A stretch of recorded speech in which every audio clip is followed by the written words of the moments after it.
Yes. You know, I'm gonna say this a little bit in Somali. You know, as gabar, you know, in a hishoted, you can be around certain places, you can do certain things. You know, it's just, you know, when it comes to the mental health part, is like, you know, you know, as a Somali community, is like you just have to sweep that under the rug and deal with it. You know. And what happens when a girl messes up? Oh my God, that's. I mean, let's keep it real. You know, there's always a terminology they use in Somali. Is like, you know, is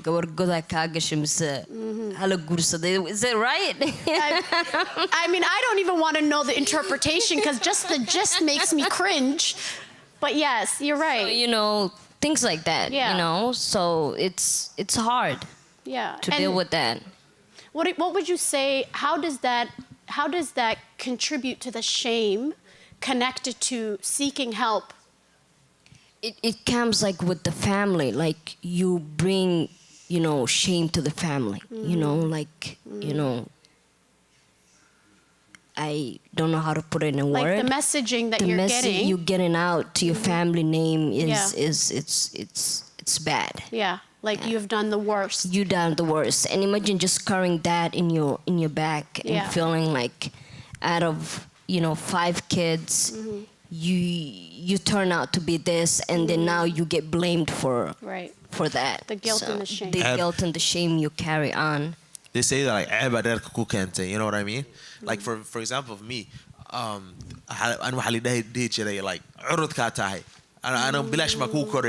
stuff like that shit. You know? Yeah, and that has to, and that's the thing I want our community to listen to. Is like, I understand some of you okay, all right, okay, and maybe some of you grew up in an environment where that type of socialization was appropriate, right? And it had cultural context. But what we are minimizing when we see, you know, 1.5ers and second generation, they are being socialized among a different community where they have different messaging about safety and love and connection. And so when I bet, like, you know, maybe a first generation would hear those words and be like, you know, they can let it roll off or something because of the cultural context. However, I imagine when you all hear it, and I'll be honest with you here too, when I hear it, it feels like, gosh, somebody's just taking a knife and going, right? Like it feels that way. Is that how you guys want your children to feel? Genuinely? Right? No, because we don't have intentions to do that. We're not that community. What we don't know is about how our own trauma and the implications of the big, bad, hard things that have happened to us, how are they showing up in our relationships? How are they showing up in our own, you know, selves? How is it showing up in our day-to-day life? And what I'm seeing here is that it has a generational impact because of how it's landing for them. Did you want to add anything else? You can go to the next one. There's 2 questions that we wanted to say for the last. I want to save like 5 minutes to do some practical tool sharing, but these last 2 questions will be our questions. What helped you feel supported, understood, or just being healed or working on your healing journey? Many of you have had to pivot to be where you're at today. And so as you think about that experience, what would you say really helped you feel supported and understood?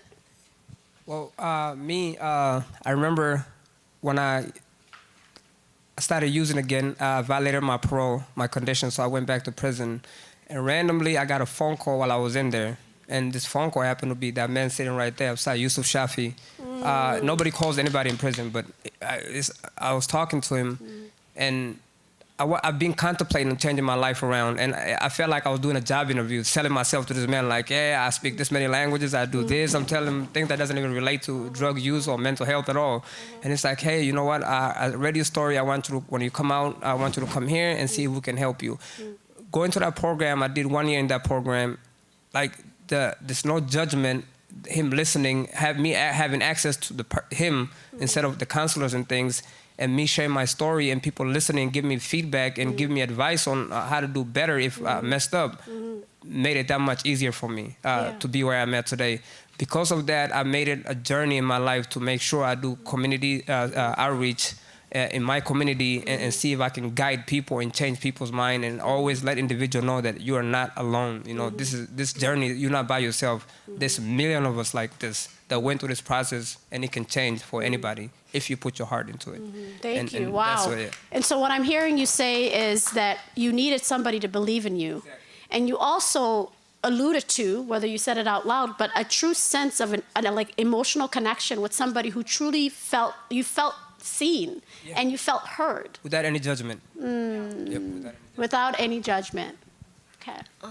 My journey, when I started my journey of, you know, where I'm at today was, you know, I decided to do this for myself, you know, and Thank you. That does. Thank you. and you know, I surrounded myself with people that showed me love and compassion and support. And Farhia Budul, she was just here.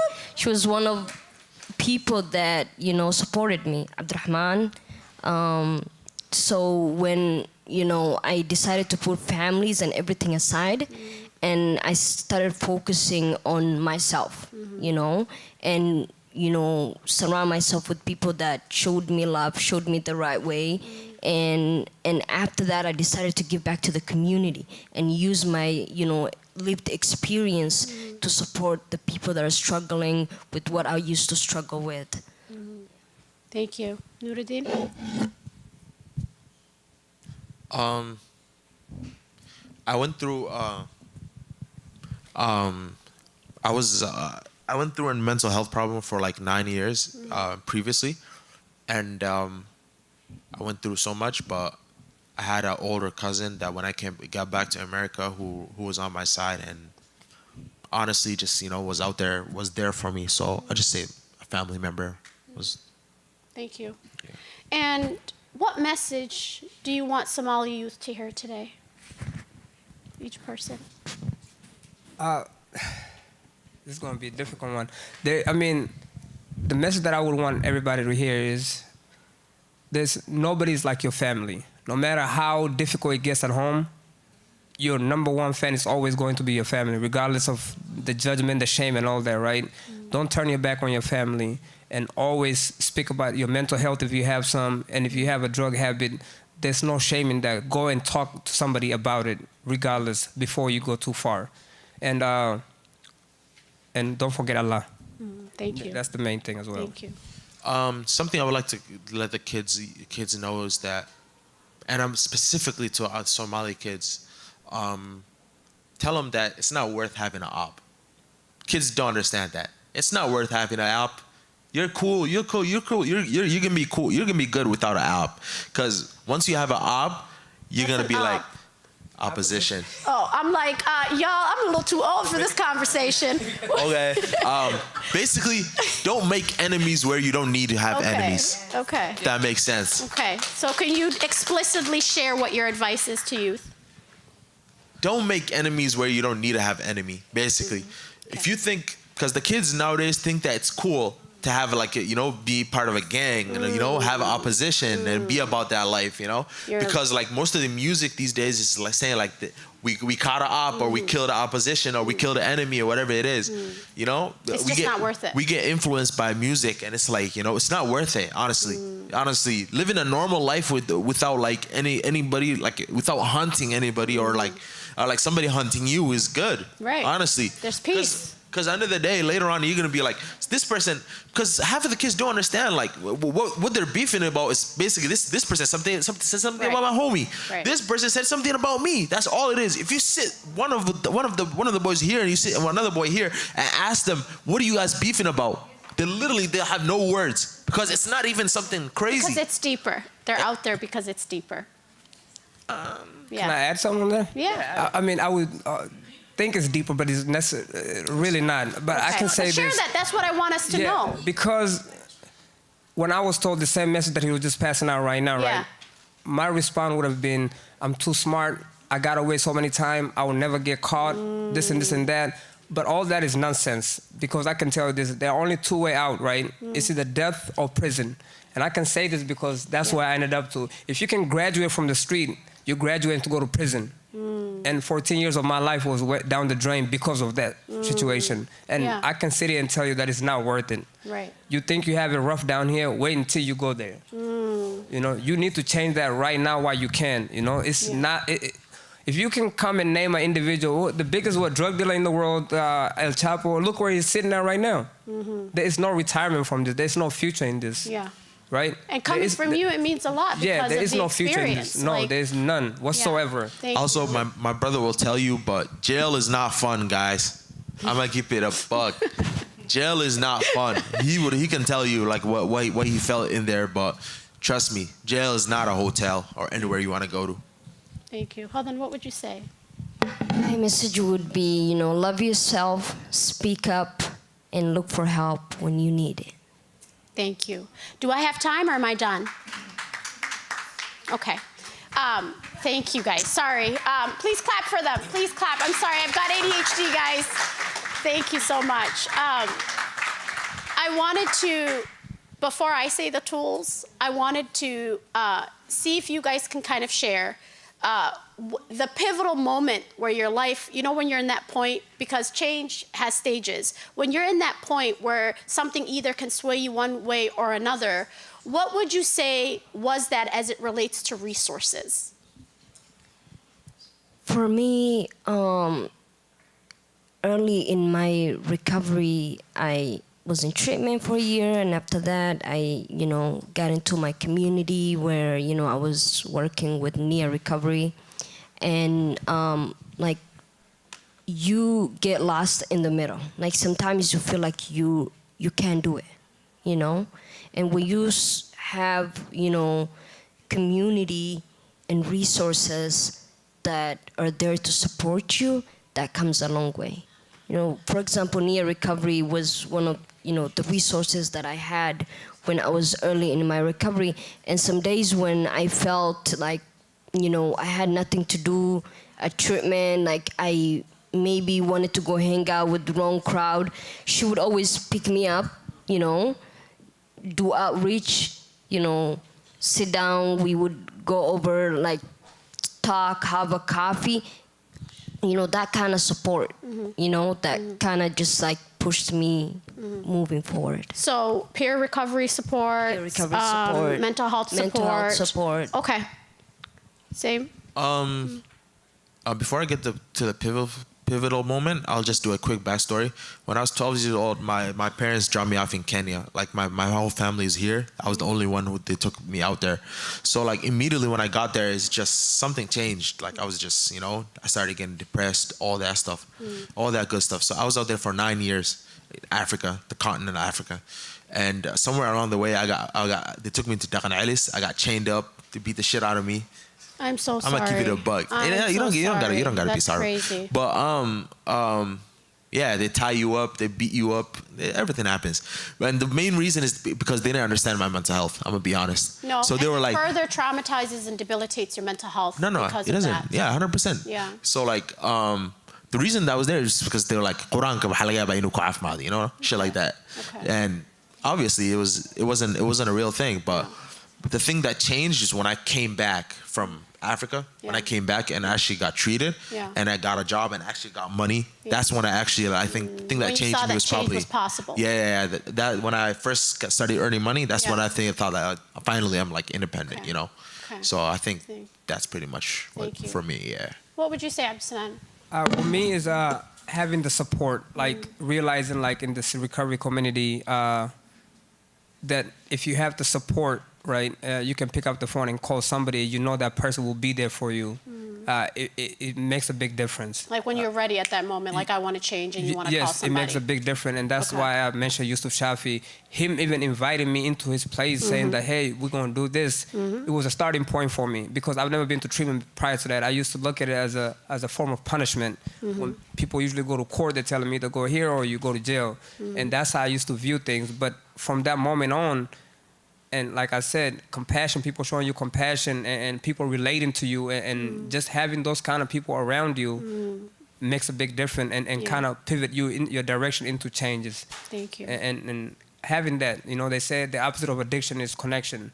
Having connection is a big deal in this recovery. Yeah. Big time. Thank you for saying that. And I want to add that, you know, because of our trauma, we have oriented towards survival and safety, which takes away the very thing that makes us who we are, that we are humans and we have feelings and we need connection.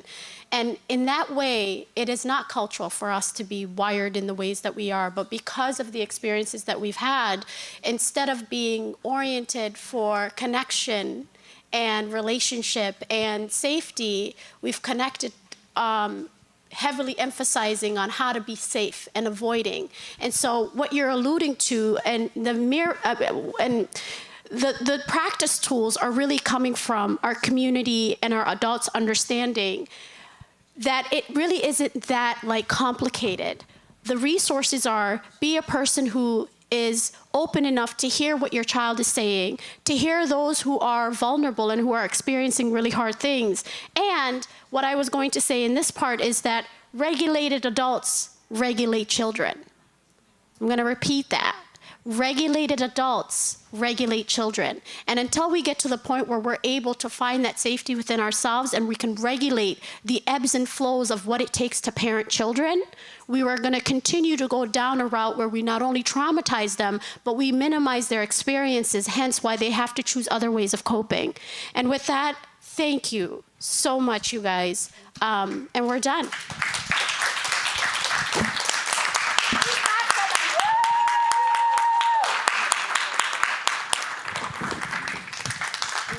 You're the only one I can hug. Way to go. I'm so proud of you guys. Way to go. All right. This never gets easier. I'm always shaking. I'm like,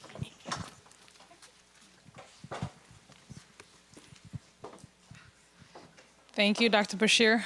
And thank you to Hodan, Umar, and Abdsalam.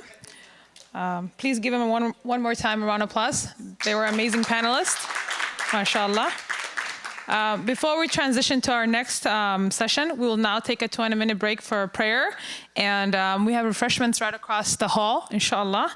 The men's prayer room we have lunch, not just refreshments, I'm sorry. Prayer room for the men will be on 3rd floor and the women will be on 1st floor. There are volunteers who will guide you guys to where we'll be, inshallah. We'll be back in 20 minutes. So yeah, Jazakallah.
Assalamu alaikum. Can we have everyone come back inside, please? We're going to get started, inshallah.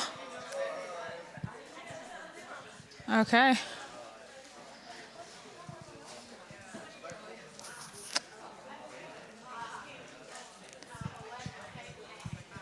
All right. Can I have everyone come back inside, please? Aan isku soo noqono, dib aan iskugu soo noqono reero. Dib aan la iskugu soo noqdaa, soo ma? All right. Is everyone almost here? Back here? Okay. All right.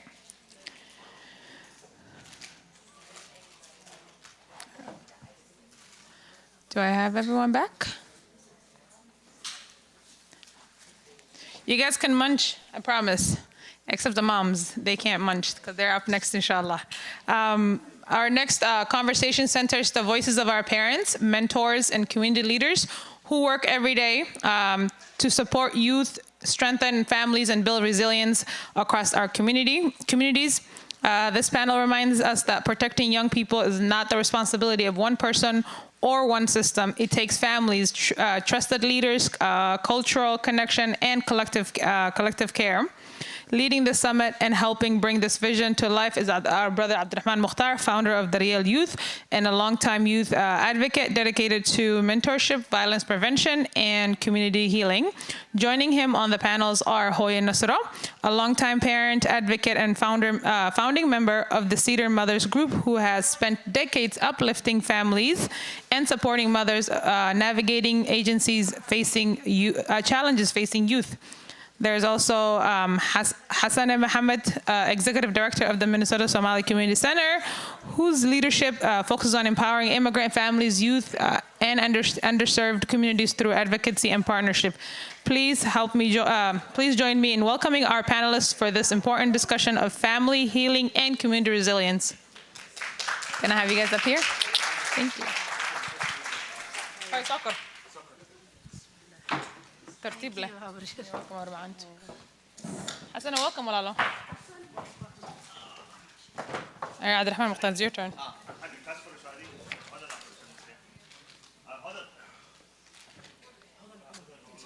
حاضر عمر أبا ما عنده عفوا you're on the panelists too come on my dear introduce us do you have the bio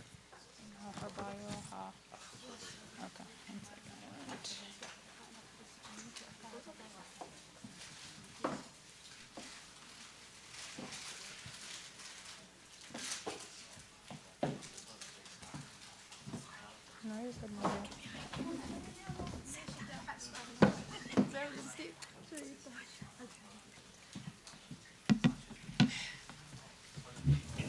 Afwan, I wasn't participating, Sister Hadlan, to be here, but I completely blacked out.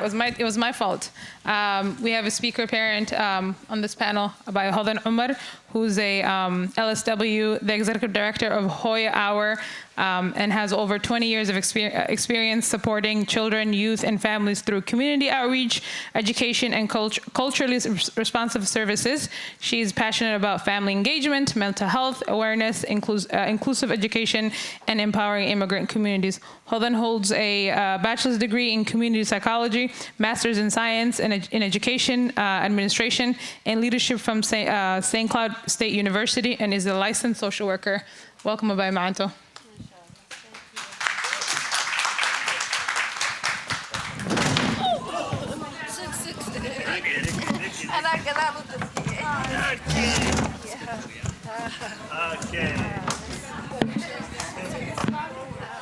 okay good بس اوكي اوكي she's good هاي صدق اوكي ما تات دركي وحية ما داعي سادة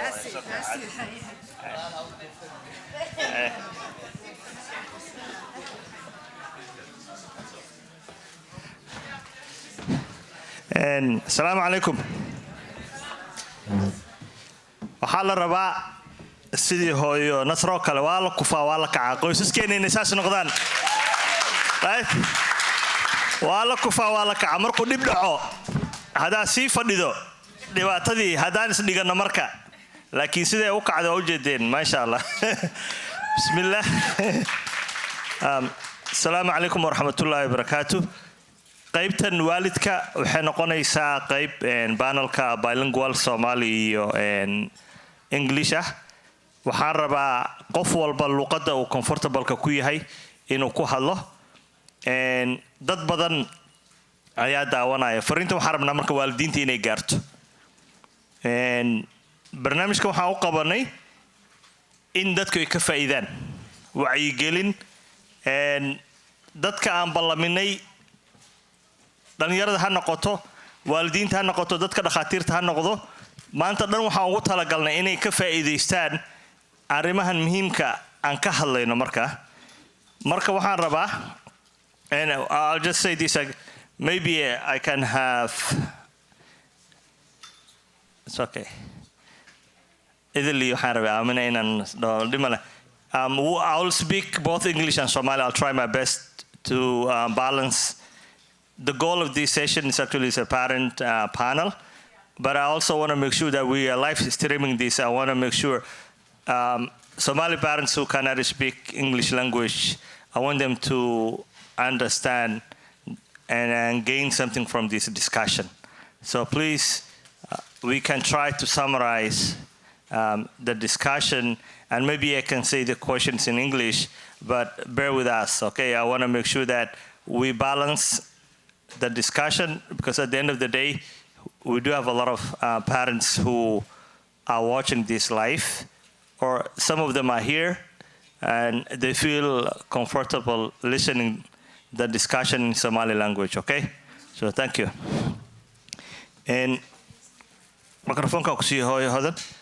Horta waan idinku mahad celinaya waa mid kale xagga yaala hodan waag yaala Nasro iyo hooyo Nasro hooyo maxaa la dhahayay hodan iyo walaalkii Xasaneyn inta badan hadda hodan iyo Xasaneyn community-ga shaqada ka qabtaan ayaa lagu yaqaan laakiin waa waalid dhammaantiin waalid ayaan nahay aniga laftigayga waxaan ugu talagalay marka koofiyada kala duwan ayaan xiranaa maadaama waalid nahay xogaal nahay hooyo waalidiinta wax badan aad ka hadashay waalidiinta hadda maxay tahay waxa ugu badan ay tabanayaan ama ay arkaan qoys ahaan iyo caruurtooda da'yarteedna waxyaabaha saameynaya maxay tahay bismillaah rahmaan rahiim assalaamu calaykum waraxmatullaahi wabarakaatu ani magacayga Nasra Xasan Aldasiida Riverside degana hooyana waa dhahay arrintan hadda ka hadlayna loontaan baan haysatay Abdiraxmaan Mukhtaar hatta qabuuraha wuu nagay anagu ooynayna bari liistili jiray alxamdulillah hadda specific ahaan ani waxaan u hadlayaa hooyooyinka Soomaaliyeed oo Twin City ku nool meel kasta hooyo joogto dibkan haysto maxaan ku xallin karaa waay hadda aniga message-ka aan dhiibayo waa ku jiraa dibki oo dib aan ka maqanahay maaha maxaan ku xallin karaa muxuu yahay solution-ki aan u heli karo ilmaha yaga dibkooda dibka ilmaha haysto language barrier waan haystaa ilmiyoon isfahmi karin hooyadii aan aqoon u lahayn waxan markuu cunugu gala maxaa kugu dhacay war maad xanuunsan tahay isqarinayo hooyadii wax la sheergareen karin dhibaatadaas taas number 1 na haysato wiilashii hadda ay ka hadlayeen weeyaan because cunugu dhibaato haysato laakiin ani hooyahan Soomaali baan ahay ma ogi war muxuu soo duubaya war ka kac meesha war iskuulkii baa ka dahdan laakiin cunugii dhib baa haysto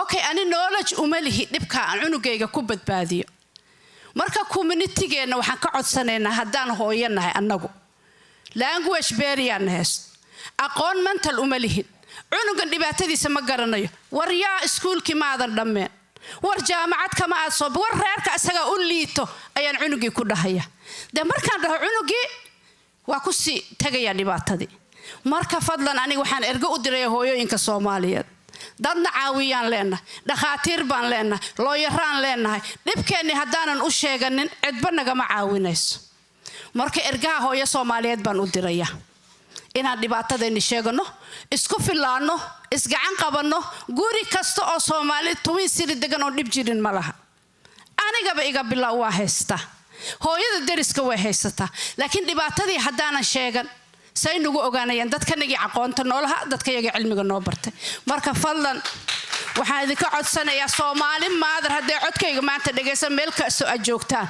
dhibaatadeena aan sheegano ilmaha waan dhalay intaan keenay laakiin isku dad ma nihin isku dhaqan ma nihin isku aqli ma nihin isku garaad ma nihin markaan iraha gabdhihi war hooy xagee u socotay movie u socona naadiinteena movie ma qabta inaan idin raacawa waa you go mama movie u socona lagu leeyahay marka taasna dhib bay nagu haysaa marka waxaan ka idinka codsanayaa waalidka Twin City degan aan dadkeena wax noo bartay aan u tagno hanaga caawiyaan midda labaad sida Riverside baan rabaa ergo inaan u diro maanta sida Riverside Soomaalidii oo dhan baa degan had deganaatay laakiin banaanadana waa laga yimaada Cabdiraxmaan Mukhtaar waa ninka kaliya anagu aan sida Riverside hadaan aan ka dhiban weyna because qabowgii la taagay any agency waa waxay dhahay ilmaan wax u qabana any agency baa dhahay ilmaan sameena laakiin wali ma arag hadaan hooyo Soomaalina kii wax noo qabanaya waa u baahan kan wax noo qabanayna magaceena yu agency ku furan waana ka soo horjeednaa waana ku dacweenayna kii anaga civil Riverside intuu midhooyan wax u qabanaya ilmaan wax u qabanaya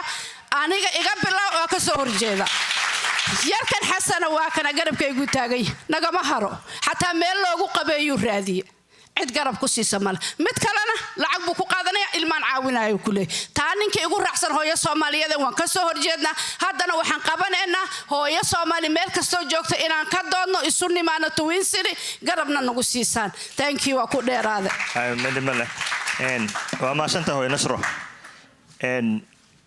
hodan san ku sheegay waxaad samaysay hay'adan oo hooyo la dhaho St Claudia ka timid inta badan waxaa la maqlaa xaafadda City Riverside ama Minneapolis ama Twin Cities ka laga hadlaa laakiin qoysas badan oo Soomaaliya oo waxaa jira degan St Cloud Wilmer Marshall xaafado badan ay dadkii wada degeen maadaama school systemka aad muddo badan ka shaqeynaysay hay'ad u adeegta qoysaska Soomaaliyeed la shaqeyso hooyo aad tahay qof wax bartay aad tahay oo xogagal ah maxay yihiin dhibaatada ama carqaladaha challenge-ga hadda waalidiinta marka la hadasho ama magaaladiina guud ahaanba St Cloud iyo area-deeda iyo inta badan hooyooyinka adiga aad sidoo kale saaxiibaha tihiin ama aad iskuulada kala shaqeyso maxay yihiin dhibaatooyinka ay sheegtaan ee hadda dhibka ah ay tabanayaan ama carruurtooda dhibka haysta maxay yihiin Masha Allah is it on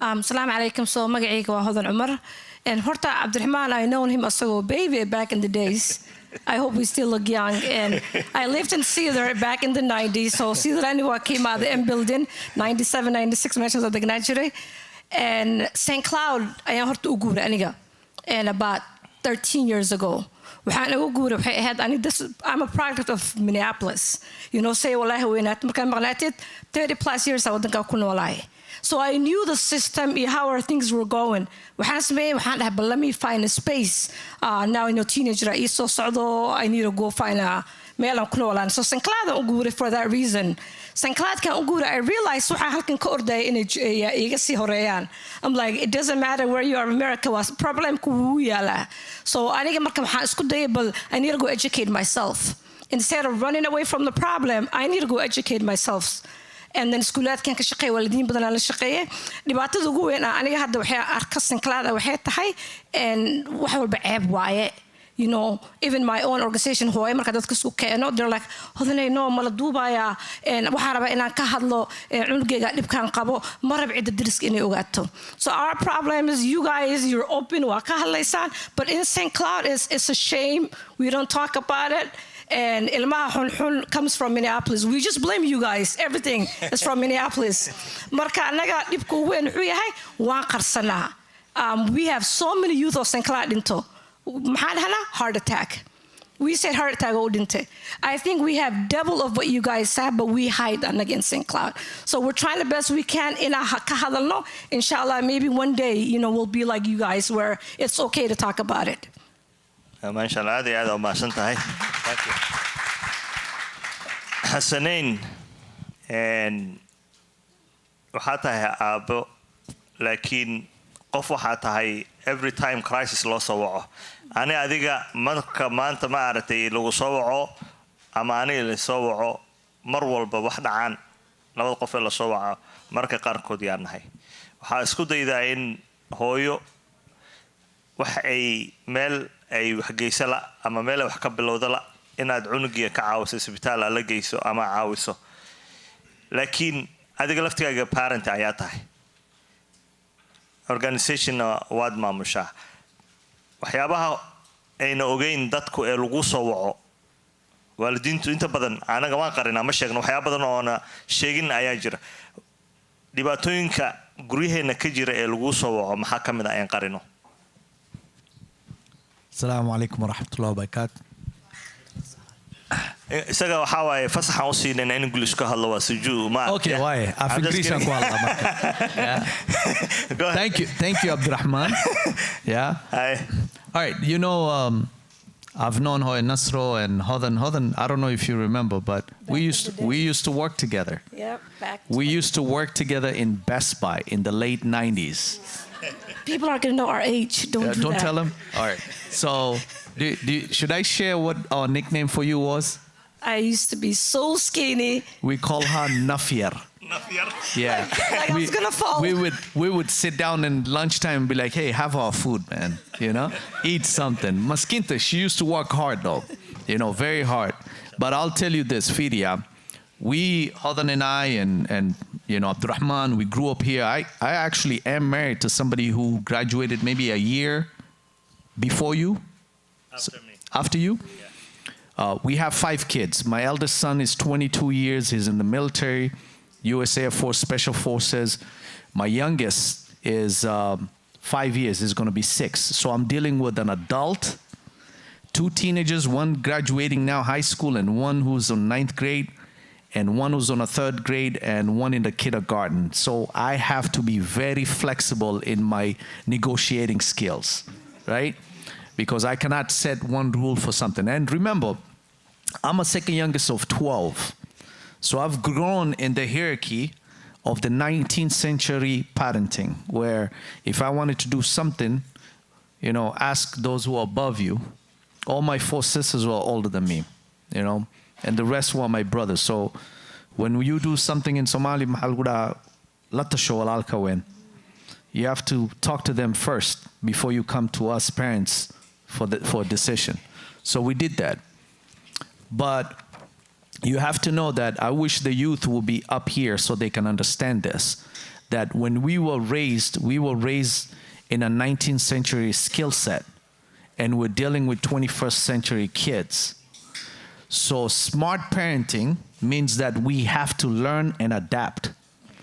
One of the things that we're doing in the Minnesota Somali Community Center is we want to have like parenting classes that are being taught by people who are subject matter experts, not just people who come in and talk about something. These people who have facts, they have taken learning, opportunities, and they're dealing with parents who need to be, let's say, some like us, we took us years before we changed, right? Just like Nasro says, when your child says, I want to go to the movie theater, you act right away, I want to be a chaperone. The same thing, I have one daughter, she's 18, but I have to figure out a way of being the 21st century dad. Now, what do we do as parents is we give them the tools at home so that when we are not around, they'll be able to use those tools by themselves. So you don't need to have supervision, number one. Number two, in the Minnesota Somali Community Center, which Abdurrahman and I have shared phone calls even in the middle of the night, we have vast amount of issues in our community, We have vast amount of issues. We have a partnership with Cook's Clinic in domestic violence. You know how our community, right now I can tell you, from this table all the way there, I can tell you how much I'm related to you. If I go to Afteris, I can tell you. My mom is like, fifth born of 52, right? I come from a very big family.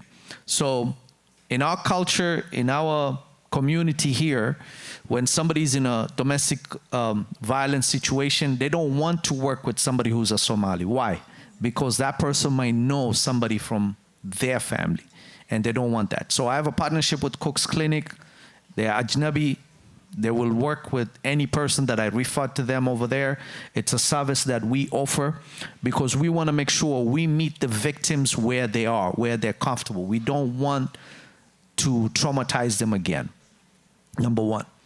Number two, we have had instances of young people who are using vapes that are THC vapes, which are the ones that are synthetic. If you remember, we had issues with people using K2 and smoking them. Some of you who are in substance abuse circles, you know what a K2 is, right? So now we have vapes which are synthetic. You know, they are made out of synthetic THC. And what does that cause? It causes psychosis. So now I have a high rate of young folks who are between 16 and 22 that are getting severe depression, schizophrenic and bipolar. They're starting seeing things, starting breaking things at home. And we have to come in and talk to those individuals. And guess what? They're not dealing with reality right now. So we're dealing with somebody who sees stuff, they're violent. Then we have to call the police that comes in with social workers or comes in with an ambulance and explain. We want to make sure that you deal with this as a mental health crisis. It's not a criminal crisis, you know. We have tons of those cases, and those cases need many of us to be there. If I'm told right now, there's a mother waiting for me at a hospital to go visit right after this, so I can tell her what the next treatment plan of her son is, right? I have to do that. So we have work at hand. Another thing that we deal with a lot is kids who run away from home, right? And it can be temporary, or it can be for a couple of days, and it can be for multiple reasons.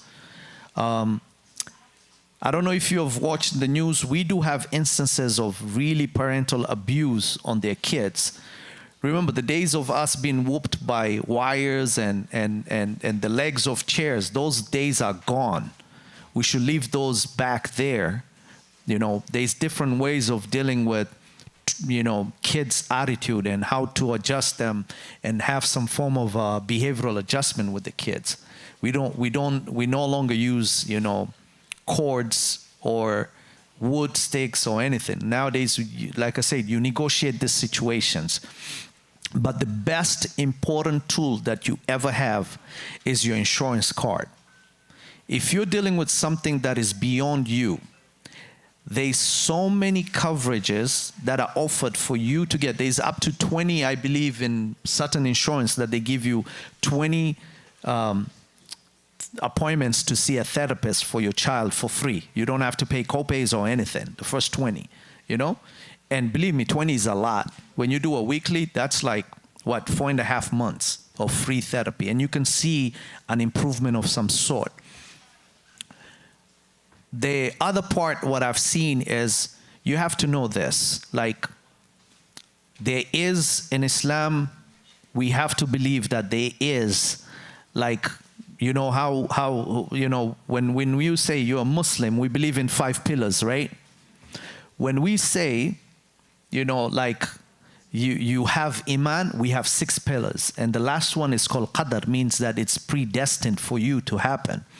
But what other things can you do as individuals to answer to those? And I hope I'm not taking too much time. To answer to those things is to, if you're really a believer in Islam, which I believe majority of us here understand what I'm talking about, the last pillar of Iman is Qadr, is to believe that you're predestined for something. But what are the things that you can do to improve that predestined, right? You make dua. You make dua, you make dua, you make dua. Why? Because there's a sahih hadith that says, if you make a dua, 3 things happen. 1, you're going to get it. 2, if you don't get it here, you're going to get it Yawm al-Hisab. And the 3rd thing, if anything is predestined for you to happen that is negative, it's going to be removed. So it's a win-win situation for you. Do you know how many mothers that I've talked to, and Abdurrahman is my witness, they say, come and talk to my child They are having a crisis, substance use disorder, they're sleeping. We're giving them everything. They have a room, they have beds, they have TVs, they have what, and they don't listen. Right now, I'm ready for them to die. I just want them dead. Do you know how many mothers I meet like that? And you know what I tell them? I said, I might as well go home because I cannot fight your dua that's going to kill this child. So as parents, we have to make sure that we are consistently making dua for the betterment of that child. Even though you might have to do tough decisions. For example, if because of that situation with that child, you feel like your other children are endangered in your home and you want to tell that person, leave my house, you're not listening, you're not following my rules, you can do this. There's tough love to a certain level, right? Even if you do that, do not include inkar on top of that. What you want to include is you include the dua. You showing, this is the repercussion of what you did. I have other kids that I need to take care and provide a safe environment for them. But you cannot stay here, but I'm praying for you to be better. That's the best thing you can do. Hi. Thank you, Hassanin. And hooyo Nasro, Hassanayn wuxuu ka dhawaajiyay tusaale u soo qaatay inuu yahay aabba 5 caruur haysta isagii xaaskiisii ay maaragtay caruurtaas wada korinayaan. adiga hooyaa tahay hodanna waa hooyo inta badan hadalkiisa hadda intii uu hadlayay wuxuu ku soo celceliyay hooya isoo wacda hooya saanle hal mar ma maqlin isagoo dhahaya aabbo caruurtana hooya aabba wada dhalay marka arintaas maxaa is leedahay hooyooyin ahaan maxaa keenay in culayska hooyada kaliya uu koro korinta ubadka iyo ka warhaynta bismillaah horta hooyo Soomaaliyeed meel kastoo joogto twin city we all single mother I don't know why shan marka isugu imaano shan ciyaal la wadato xilal single mother ana okay hooyadan single mother ka ma shaqadii bay aadaa ma cunugii qoodisaa maxay qaban kartaa waa kaligeed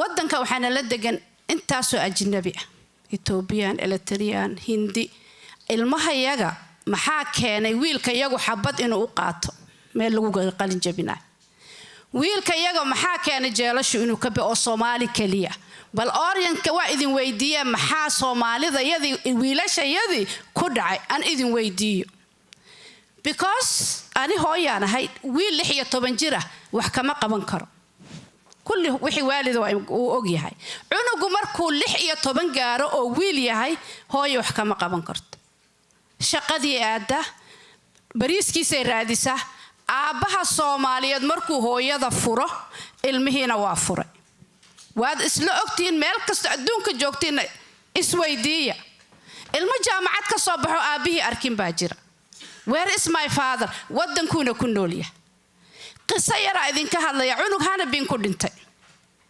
hooyadii baa wacdo war cunugaagi waa dhintay laba ciyaal la dilay cunugii markii looga furay wajiga cunugiisa uu garan waa ku dhalay okay hooyadan wuu furay maxuu cunug u dayacay marka Soomaali hadaan anaga fayliga nahaya iyo dhibaatada dadka magaceena gaarsiisa Soomaalida way xun tahay aaba ma haystaa aaba la aan baa nagu dhacday fariintan halkan waxaan uga farayaa aabaha Soomaaliyo hooyada hadaa furta ilmahaaga ma aadan furin ilmahan ayadu kugu abtirsanaya hooyada kuma abtirsanayo hooyadu waa dhabar adeegtay hooyo way soo saartay jaamacad dhakhtar bay soo saartay way tacabtay laakiin aabihii Soomaaliyeed kama daan helin hadaan hooyo Soomaaliyeed waana u badanay ma wada dhahayo waa kulli laakiin waa u badanay Soomaali waxaadna xaqirayo anagu aabihii ayaa meesha nooga baxay cunugan qalad ma leh intuu ku dhashay wuxuu bahayadii wala qabsaday basoolad baa loo dhiibaya aabihii rool maar uma noqonin masaajidkii ma u geenin cunugan wuxuu sameeyna cunugii kale raacay xabadii ku dad lagu soo diluuray adna ku dil ilaa markuu soo karay aaba rool maar u noqdo muusan helin marka qalad ma leh ilmaha yagu aabbihii baa dayacay hooyadu mar kastana waa dadaasha intaasna fariinta aabbahan u diraya assalaamu calaykum waraxmatullaahi wabarakaatu calaykum assalaam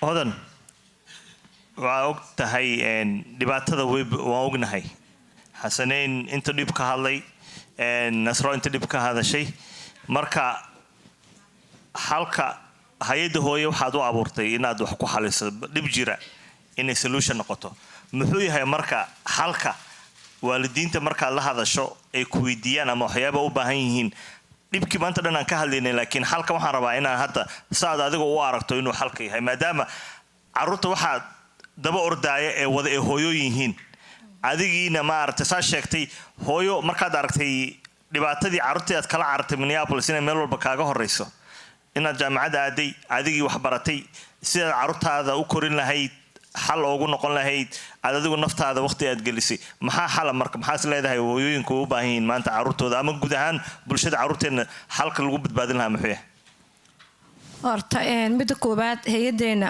hooyo awar marka la dhaho I think xaajigayga maxamed xaguu fadhiyaa aabba awar waa inaa noo samaysaa aabbayaashana isku keentida horta waxbarashada ma ahan hooyada inay degree qaadato ee jaamacad tagto waxaad ku baran kartaa ilmahaaga inaa fahantid I also want to talk to the youth ma ogtihiin waalidiinta even the parents we're struggling we have our own demons that we don't know nolosha meesha ka joogno I even sometimes say to myself I don't even know where I fit in at this age because when I try to talk to people my age they look at me like waxaan Mareykan ka eh.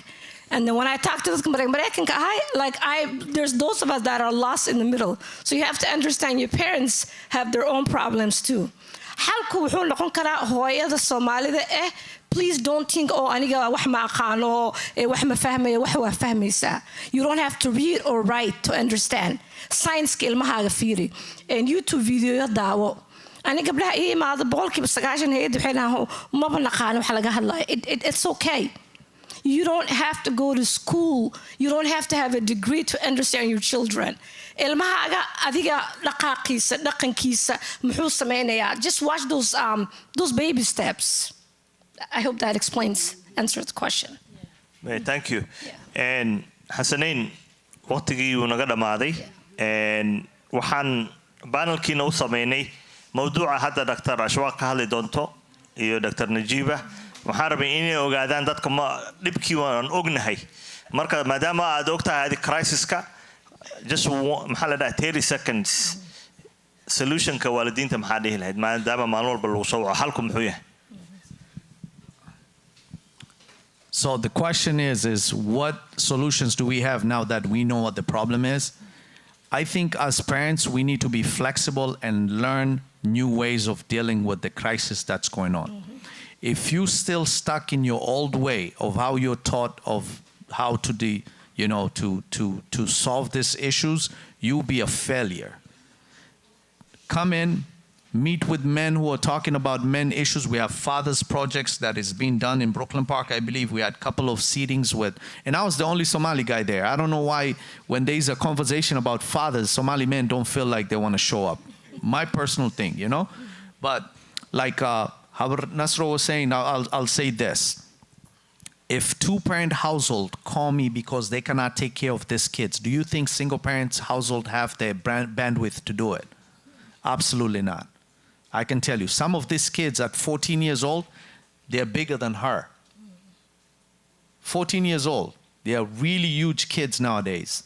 So what I'll say is as a community, I would want you to figure out how you can volunteer in organization. When we are out on Fridays with Daryeel giving food, talking to individuals and stuff, come through. Be part of it. When we're bringing out conversation on parents, we're going to bring one about violence that we're talking. I don't know what has been going on. We have taught our young people to figure out that having guns is a sense of manhood. When I was here in this country, young kid that's 19, 20-year-old, my biggest flex was that I can pay my mom's bill in Africa. That was my biggest flex, my number one priority, I'll say my mom doesn't ask people for money because I'm paying for everything. Nowadays, the biggest flex of a young man is buying a Glock with a switch, So we need to change that. We need to change that mentality and say, hey, there's a different type of flex. I'm not going to use any word about ops because I know some people are lost about ops. Okay, but I want to say this. As fathers, let's be open to learning. There's different places. Let's take our kids too to learn those places, because sometimes our kids need to know how to communicate better with us, you know? And I tell people, maybe it's not what I'm trying to tell you, but how I'm telling you. Maybe you feel some type of way. So you need to listen, you know, like closer. And I'm going to speak on the fathers and I think one more thing. Relationships are hard out there. You have to know, living with somebody else is very hard. If we as Muslims are told to follow Nabi Muhammad sallallahu alaihi wasallam, right? Just think about this. If Jibreel used to come and tell him about his wives, what they used to tell, and he still struggled with their relationship, and sometimes he didn't even want to talk to them over a period of time. Who are you to think you're going to have a perfect marriage? You don't have somebody telling you what's inside your partners, you know? So my thing is Abdurrahman and I have been in a longer relationship than most of our circles, right? When they ask me, what's the secret? I say, I pray, man. I don't know. Every day I'm this close to going to the divorce court for one thing or another. I just pray. Because you're not, you know, you've seen people, some people are very happy and then suddenly they break off, you know? And we're not hoping for anybody to do that, but we're hoping that when it happens, that you have the tools to cope with that kind of things, and that when you have that breakdown, that your kids do not suffer in that. Okay, thank you. And waxaan rabaa marka inaan idiin sheego, waxaan kusoo gabagabeynaynaa qofkii rabaa dhalinyarada inuu la shaqeeyo ama dadka dhalinyarada la shaqeeyo waa inay ogaadaan dhalinyarada kaligood lama shaqeyn karo, waa waalidkana in laga warhayo. dhibaatada waxa haysta waa qoyskoo dhan waay.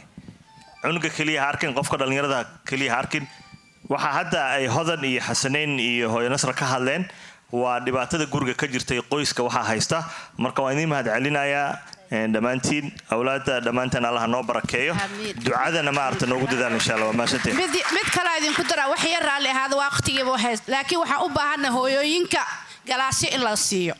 hooyo cusub hadda imaadaa jirto, hadda wadanka soo gashay, cunug 16 wataa, laakiin luuqadiina ma taqaan, cunugiina balwad buu yeeshay. marka fadlan waxaan rabnaa galaasyo hooyooyinka in la siiyo say ilmahooda iyo ayaga wadankan ay keeneen communication u lahaayeen. ninkii naga caawin karo waa u baahanay kaasna. Assalamu alaikum. Okay. Thank you. Can I say that? Yeah? All right. I just want to let you know that we will provide that parenting class with her Nasra is talking about.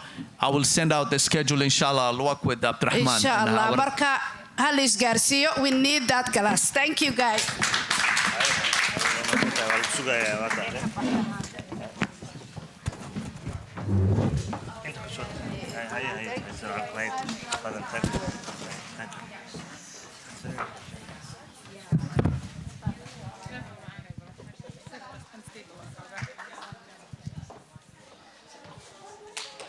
Thank you to the parents panel and our brother Abdurrahman. Give him one more round of applause, please. It's ironic, I stand here as a parent myself and as a child myself. I don't even know how to explain that, but I'm here as both today. I understand the struggles that our youth go through, and I understand the struggles the parents are going through.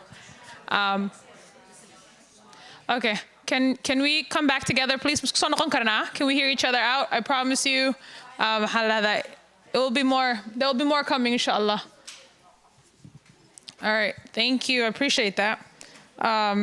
It's ironic because I don't bring my family a lot to these events. However, I brought my eldest son today. He's a youth, 14-year-old, sitting all the way in the back, hiding, of course, with my sister. And it's usually like my sisters are here with me know that I don't do that. I don't bring my family usually to events, but alhamdulillah, this is an important program to me. Youth Daryeel is one of the biggest and the most important programs. So we can help the youth by mentoring. There's a financial help that you guys can help with. Donate. Rahman is out there every single night doing cloth donation. Money's needed. If you have a gently used or really good mittens, jackets, sweaters, throughout, it doesn't matter. Bring anything and everything you have, inshallah, and volunteer your time. Bring your 13-year-old, 14-year-old daughter, niece, son, it doesn't matter, inshallah. Our next speaker is none other than Dr. Ashwaq Hassan, a licensed marriage and family therapist, an educator and an advocate dedicated to culture responsive and trauma-informed mental health care for our youth and families. Her work centers healing, equity, and strengthening community wellness through compassionate and family-centered support.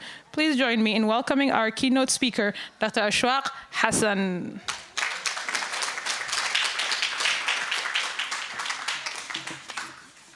Clicker. Here.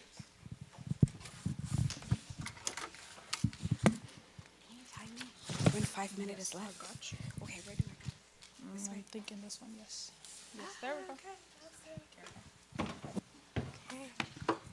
Assalamu alaikum. Bismillah, how are you? Say Tihin. Okay, so the weather, because everybody's so far away. First of all, I didn't want to date myself, but Abdurrahman already started, so we might as well lean into it.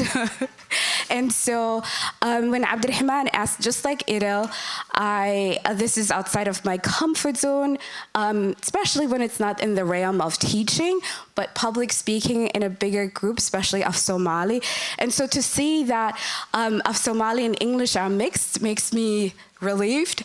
So I'm gonna as well mix it going back and forth English and Somali. But that's I also want to walidinta or Somali in a sifa an aga fa'idan today. So to the best of my ability was kutraigarere sifian. Even with the possibility online inni li but it's a chance that I'm taking for the betterment of our community. And so I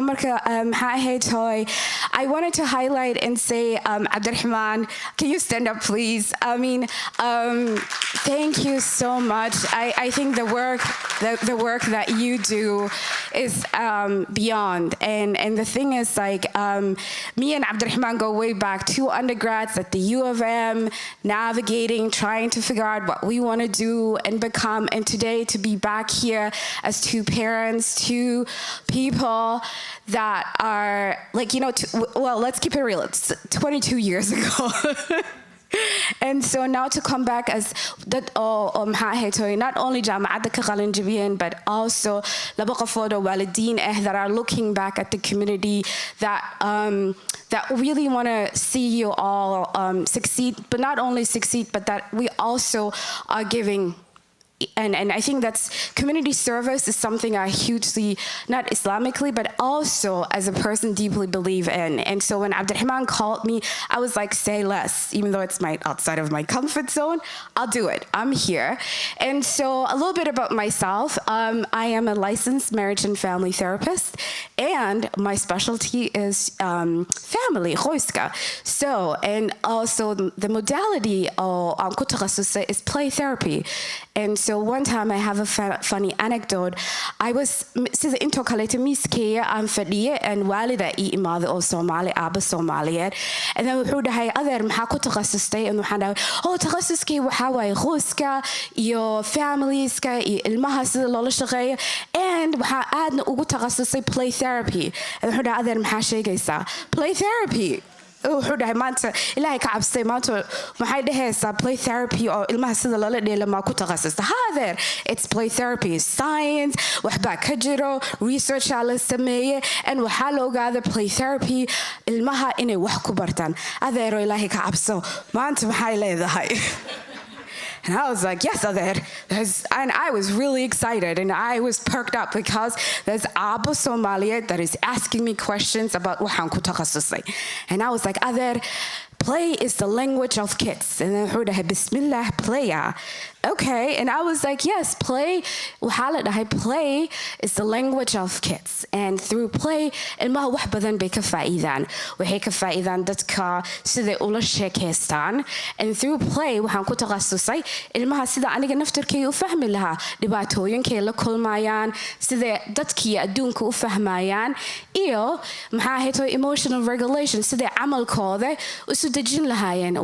War baa ii sheegtay maanta u dhahay. I was like, thank you. I was very proud. waxaan dhahay, wow, that's amazing. And then wax yar ka bacdi wuu soo noqday and wuxuu dhahay adeer wax kale taa barata ma weysay. I was like, oh, well, okay. And to be honest, it stayed with me because it just showed me the window of, the things, the value of the play therapy, but also the perception of walidkeena Soomaaliyeed. And with walidkeena Soomaaliyeed, I really appreciate every conversation that I have with them because it tells me what baahida goonida of walidiinta and also sida wax aga dhaadhicin lahaa. And I went home and waxaan ka fikiraya sida walidiinta Soomaaliyeed aga dhaadhiciyo takhasuskeeye iyo waxa aan ku qalinjabiye iyo ilmaha Soomaaliyeed sida u caawini karo. Marka war yaa nigu daalin because I want to really get into it. And so maanta waxaan ka hadlayo is basically education. So it's a ma aha maxaa ahayd toy and treatment. It's more education iyo waxbarasho ahaan sida marka kulligeena benefit aga wada helno. And midda kaleeto waxaan rabaa and it's just so amazing but like in taxadir oo lacala marka wax sheegareynaysiin inaan ka taxadirno because dad badan baa nala fiirsanayo online dhan baa nalaga socdaa. Marka I also want to protect you. So and so I just want to make sure that I also protect you. Okay, so and to be honest, the two previous group did amazing, phenomenal work that I can only add to it, and what they set the ground for me really. And I did not meet with any of them, but my work, what I want to highlight really adds to what the youth shared and what they have highlighted. And so this is like a reflection too with Walideen. So also when I was meeting with Abdurrahman and Zainab, I also said that I don't want to do too much of a lecture, but more of reflection and exercises today. So maanta also Walideen to guriga internetka online nala socdaan qalin iyo book soo qaado cuz maanta ma aha war leena nagu daalinayo. It's also xogaa yar adiga assessment, self assessment ba xogaa yar isku fiirina adiga ba dib iskugu noqonaysid, okay? Because the thing is like ilmaha all today what they are going through is very unique. Also adiga as walid what you are going through is very unique. So walidka oo maanta marka walid tahay it's not the same as like 5 sano ka hor 10 sano ka hor or like 10 you are navigating a complex time. And so Marka, what is one thing about parenting today that feels harder than previous generation? And so Walidinta already talked about some of the stuff in local man. So technology is social media is number one because technology is social media. To be honest, in the 90s, computer forget about social media. And also college I think is computer haze. And so as walid is completely different. So here for you constant connectivity also debata badan ba ka imaato, which is related to mental health concerns. And oh my God, so the youth panel, thank you so much for your honesty, vulnerability, for you kept it real. And I think Walidka Somalia, you did such a phenomenal work, and I'm not going to talk too much because you all did so phenomenal with talking about the mental health concern and what it looks like to navigate with depression and anxiety and trauma. And so the other part is that I want to highlight is identity and culture. And I think Holden talked about the aspect of identity and culture and what that looks like, but also working in schools and with kids and talking to them, especially the middle schoolers and elementary and high school, what it's for them to navigate identity and culture. And marka Somali lahnay as walid as community maxaa ahayd toy waa sahalsana marka identity ku imaato, but also dhaqanka because we are bicultural and what that looks like. Aniga naftirkeeya America bis ma ku barbaarin, also wadamada Europe kan ku barbaare, and for me it's like it's that part of like understanding ilmaha, connecting with him because I can see like I get it, it's hard and so how what kids are going through is identity and culture maaha. And then safety and uncertainty. And uncertainty also why of like many kids, they don't have the words for it, but there is a lot of uncertainty and and the anxiety. And then adiga markay ku soo noqdaan sida ku fahamsiin lahaayeen uncertainty-gooda ee ay ka dareemayaan sida u eg tahay, right? And so I want to get to a lot of, I don't want to do a lot of lecture again. I want to get to the part of the exercises. And so here's the thing that the previous group with Dr. Bashir and the youth did so amazing. And I didn't even talk to them, so I didn't know. But this really goes along with what they have highlighted, which is like the emotional safety, right? That secure base to express feelings without fear. And they did so amazing.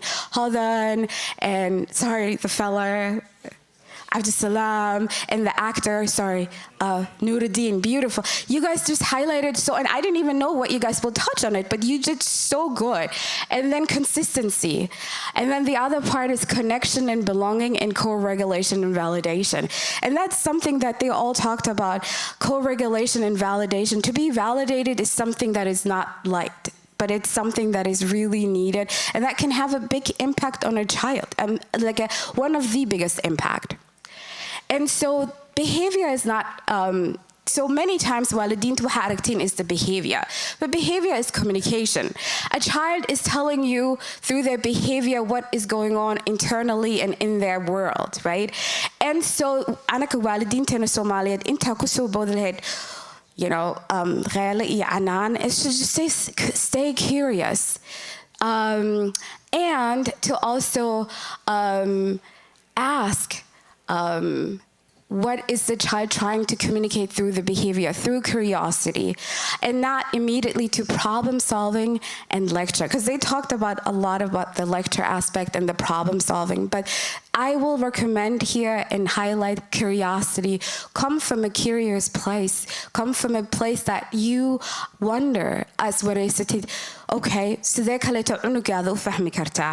and so now is where I want to get to the reflection exercises, and I might need like another support person to translate that in Somali. So please grab the folder, and inside that folder is a paper, and this is for all the walideen to, yeah, thank you. The empty blank paper. Walid, well, here, Jogamanta, the thing is, like, as Walid, you don't know how, here's the thing. This is your first time on the radio, and you have previous understanding, experience, knowledge. And today, through this reflection exercise, adiga is walid inaad dib iskugu noqotid oo su'aalahan isweydiisid. Su'aasha koowaad is, what lessons about parenting did I learn growing up? Waalidkaada maxaa ka aragtay markaa adiga naftirkaada soo koraysay? Is that right? Walid, okay, here, I need help. So now, as a ghalin, write down and maxaa ahayd hooy dib iskugu noqo.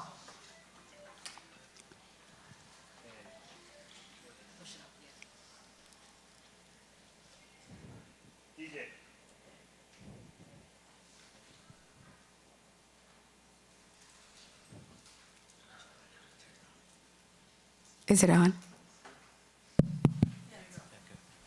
And su-aasha koobaad waalidiinta waxay weydiinaysaa maxay yihiin waalid ahaan cashirada aad adigu baratay waalidnimo marka ay noqoto marka aad koraysay cashirka aad sidoo waxa uu waalid yahay ama carruurta si waalid loogu noqdo aad baratay marka aad koraysay maxay tahay? Thank you. Yes. Dib iskugu noqo. Daqiiqad qaad. Adi isqiimay, is miisaan. Maxaa ahayd hooy waalidnimada intay ka baratay? See u aragtaa? All of that.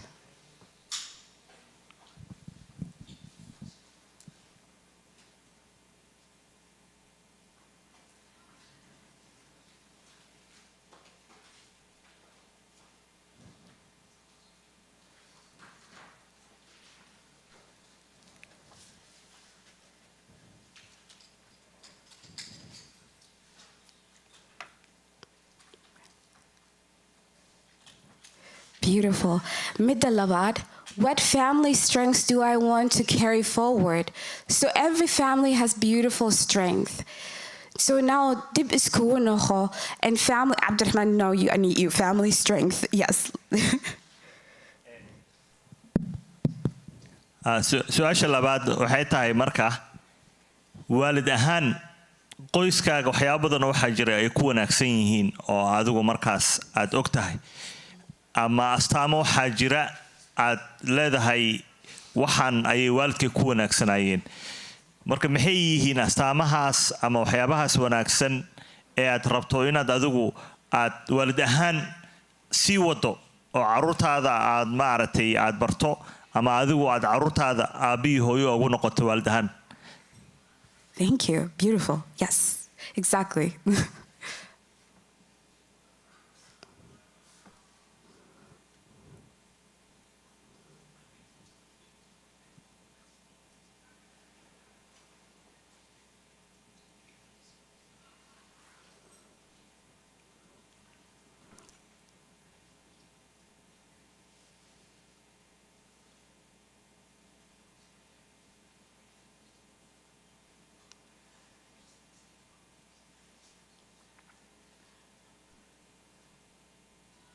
Okay, midda kale u gudbaynaa. Midda su-aasha saddexaad, what cycle or behavior do I want to break? As a walid, what cycle of behavior arabta ina maxaa ahayd hooy adiga oo isbedelkay ku saabsan tahay oo dhinacaada ah. So example dhinaca oo maxaa ahayd hooy kheelada iyo camalka. That's an example, but yeah, you go ahead. Can you translate? Yeah. And ta saddexaad maxay yihiin waxyaabaha adigu aad is leedahay way xumaayeen waalid ahaan ama aadan rabin in aad sii wado ood rabto inaad joojiso waxyaaba waxaa jira familigaaga kula dhaqmi jireen oo aad is leedahay waxaan ma ahayn qaab caruur loo kariyo ama dhaqan wanaagsan oo guud ahaan aad rabto inaad meeshaas ku joojiso oo aadan caruurtaada u sii gudbinin ama qoyskaaga aad u sii gudbinin si ay u sii socoto saamaynta ay caruurta ku yeelanayso.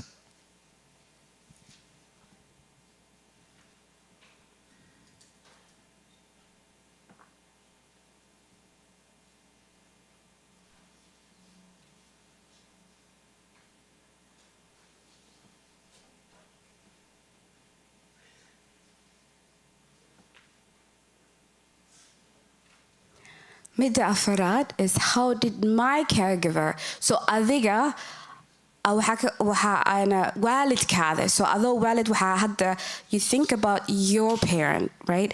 How did my caregiver handle emotion, stress or conflict? So waalidkaada markuu uu stress iyo xanaaq haye se maxaa ahayd hooy ula dhaqmi jireen. Thank you.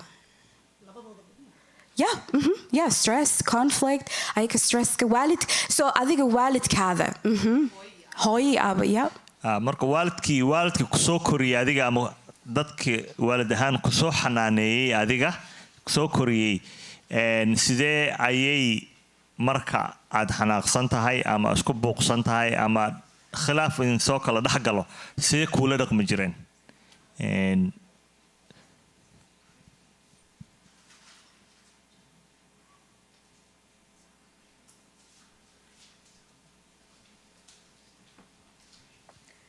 And so Asha ugu dambayso, what did I need as a child that I want to provide for my children today? So adiga ahaan dib iskugu noqo marka cunug caruur marka adiga naftarkaada yareed oo maxaa ahayd hooy u baahneed arabtid haddana inaa ilmahaada la sii wanaagtid, I guess. su-aasha ugu dambaysa waxa weeye markaad adigu caruurta ahayd waxyaabihii aad islahayd waan u baahanahay si gaar ah oo hadda aad leedahay caruurtaydana aleelaha waxaa fiican inaan waxay u baahnaayeen baahida u qabeen inaan ka haqabtiro caruurtayda maanta u baahan yihiin maxay yihiin? Thank you.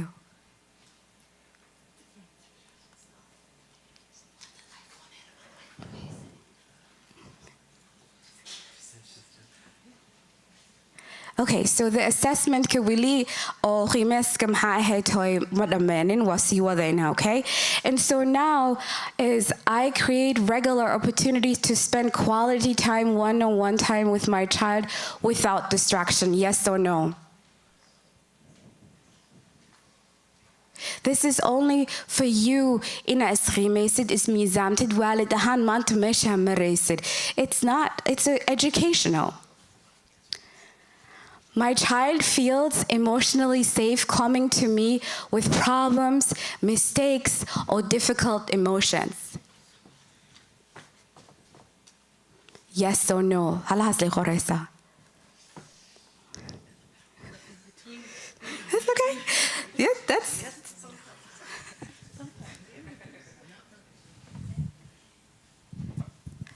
Okay. I actively listen to my child without immediately criticizing, interrupting, or trying to fix the situation. And I think the youth highlighted that so well, and this goes really along with it. Adiga had this khime here, dadka guriga joogaan online, iyo dadka here fadhiyaan, yes or no? Midda afarad, I am aware of my child's current emotional stressors, friendships, and overall mental well-being.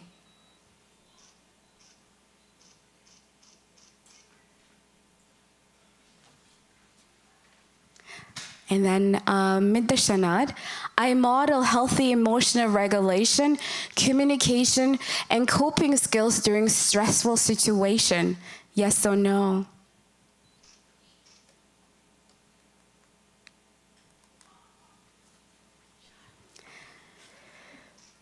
And the thing is, like, ma'aha, but I want walidin to interfere guriga jogo ina anaka dib iskugu noqona as a walid.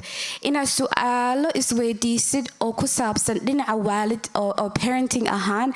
Hata meesha today maraysid. It's dhibaatooyinka waa ognahnay, but the thing is, like, do you have time adiga dib iskugu noqotid oo su'aalahan isweydiisid?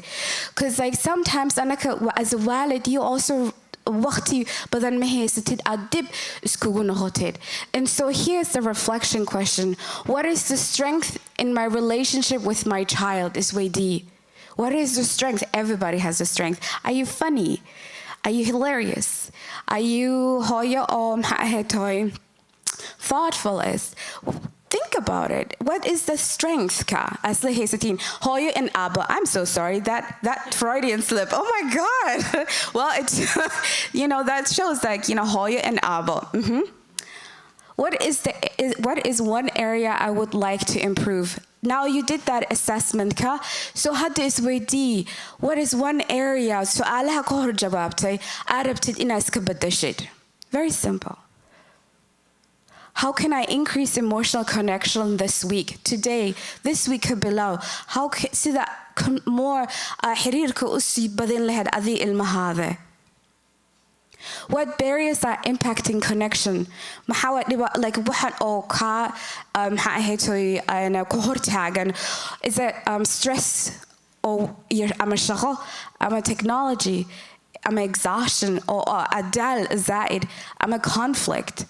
That's to Asha really very important is what is the barriers? Mahani hortagan maanta dhibaatada oo adigi cunugaada oo ilmahaada. And then this is the most important part. What support do I need as a parent? And this is where I'm advocating for my spiel of mental health and therapy. So, meeshan baa kabilawa xayeysiiska aniga isu sameynaya iyo therapy-ga, especially when it comes down to maxaa ahaytoy waalidiinteena Soomaaliyeed badanaa dhibaatooda aniga la kulmay iskoolaadka markaan ka shaqeynayo is waalidkii waa wacaya waxaan leeyahay Zainab knows it because ani Zainab Anderson isla joognay, and I would come to her and ask her for recommendation iyo sida better approach sameyn lahaa waalidkii maxaa sababtoo I get the referral, school social worker, school counselor, referral ka liisoo dira, waalidka waca, and then waalidka is like, cunugay waxbana ma qabo. I don't know why numberkay lagu soo siiye. Please joojiya waani tuugaya. Badanaa mid number one aan la kulmnays waalidka oo negative oo maya hor soo taagan. Waxaan leeyahay maya saas maaha fikirka ka qabtid therapy, saas maaha aniga caawinaad zaa'ida ahay. And this is what it is really. And Mama Nasru way baxda, but she talked about it. It's like we here I takhasuskay waa family iyo ilmaha iyo maxay tahay therapy, and I would love waalidiinta Soomaaliyeed inaan garab istaago. And midda kaleeto is like waalidiinta Soomaaliyeed keligeeda ma aha oo la kulmaayo parenting stresses iyo how to parent today 2026 with a lot of the variables oo hortaagan. So the thing is like I want you ina aha ka cabsanina. Midda kaleeto is confidentiality iyo privacy wax la dhahayo. Marka ha ka cabsanina dhibaatada ku haysto ina anaga qof kaleeto la share garaynayna. There's a lot of misconception oo qalad looga fahmay therapyga iyo confidentiality iyo privacy. Midaas aan rabaa ina xogaa yar ka hadlo. Anaga we are licensed and board certificate. So that means our license keena iyo board certification keena, it's very important to us, and confidentiality very very serious ay noo tahay. So today banaanka sada kugu arko adi hadda iga hor imaanin oo inaad shaqo ma taqaanta ani ma ku aqaani. And that's something I waalidiinta markasta ka dhaadhiciyo rabo ina u sheega. Adiga hadda banaanka meel hadda iska hor imaan hadda islaamin and ma ku salaamay, because confidentiality and privacy is very serious. Also dhibaatada qoyskaadii adiga ku haysta qof kaleeta aan la share garaynayna abadan ma jirto. So marka misconceptionka oo dhinaca oo haddii oo therapy u taga dad dhibaatadeed baa la ogaanaya, it's so not true. So that's the one.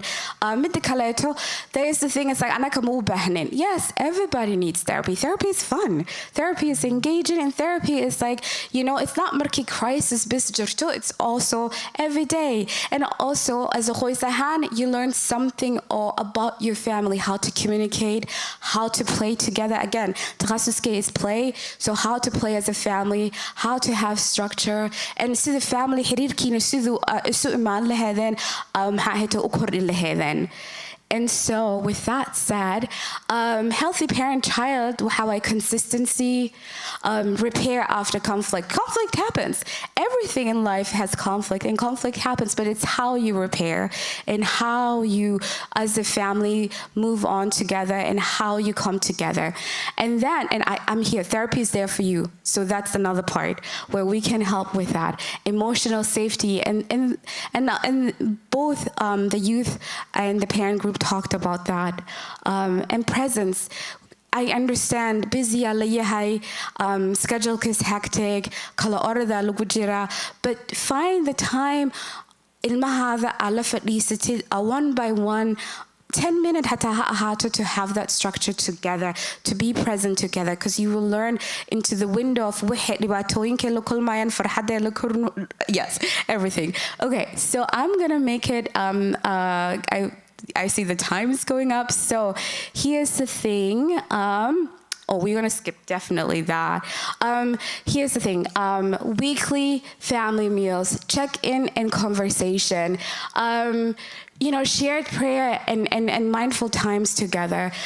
Gratitude and storytelling. And the thing is positive storytelling and gratitude. And you will see the changes that it will bring in the, as a family unit together.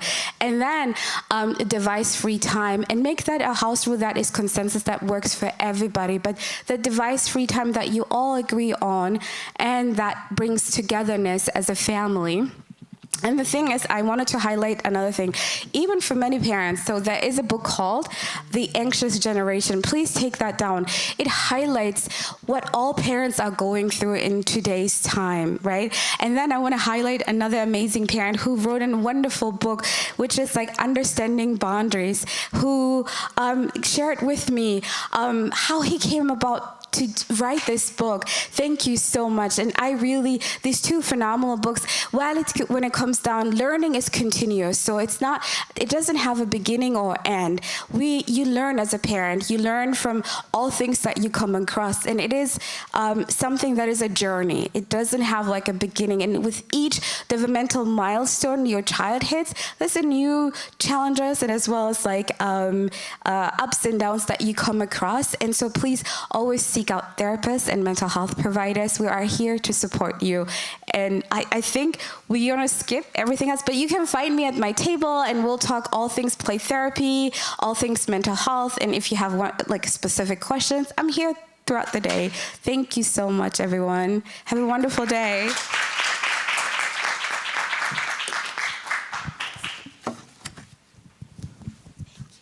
Thank you, Dr. Ashwaq. She is also hosting an event, inshallah, coming up on the 30th of this month, May. It's called Spring into Wellness. Bayard does a community mental health days. This is a series that started about a couple of weeks ago. And it's going to be held at Pleasant Cafe over at, 540 Fairview Avenue North, St. Paul, May 30th from 4 to 8 p.m. So inshallah, please show up, invite your families and friends, follow her on social media. You should find the flyers over there as well. And then our next speaker is none other than one of my favorite humans on this earth, my friend Anisa Haji Muhammad. She's a linguist, a writer, a neurodiversity advocate, and founding member of Mangar Voices. Through her work and storytelling, Anisa continues to challenge the stigma and bring voice, dignity, and understanding to conversations around autism, mental health in the Somali community and East African communities. Anisa will be sharing a special spoken word piece, which will also be translated by Abdurrahman Mukhtar to ensure the message reaches and resonates with everyone in this room in Somali and English. Welcome, my dear.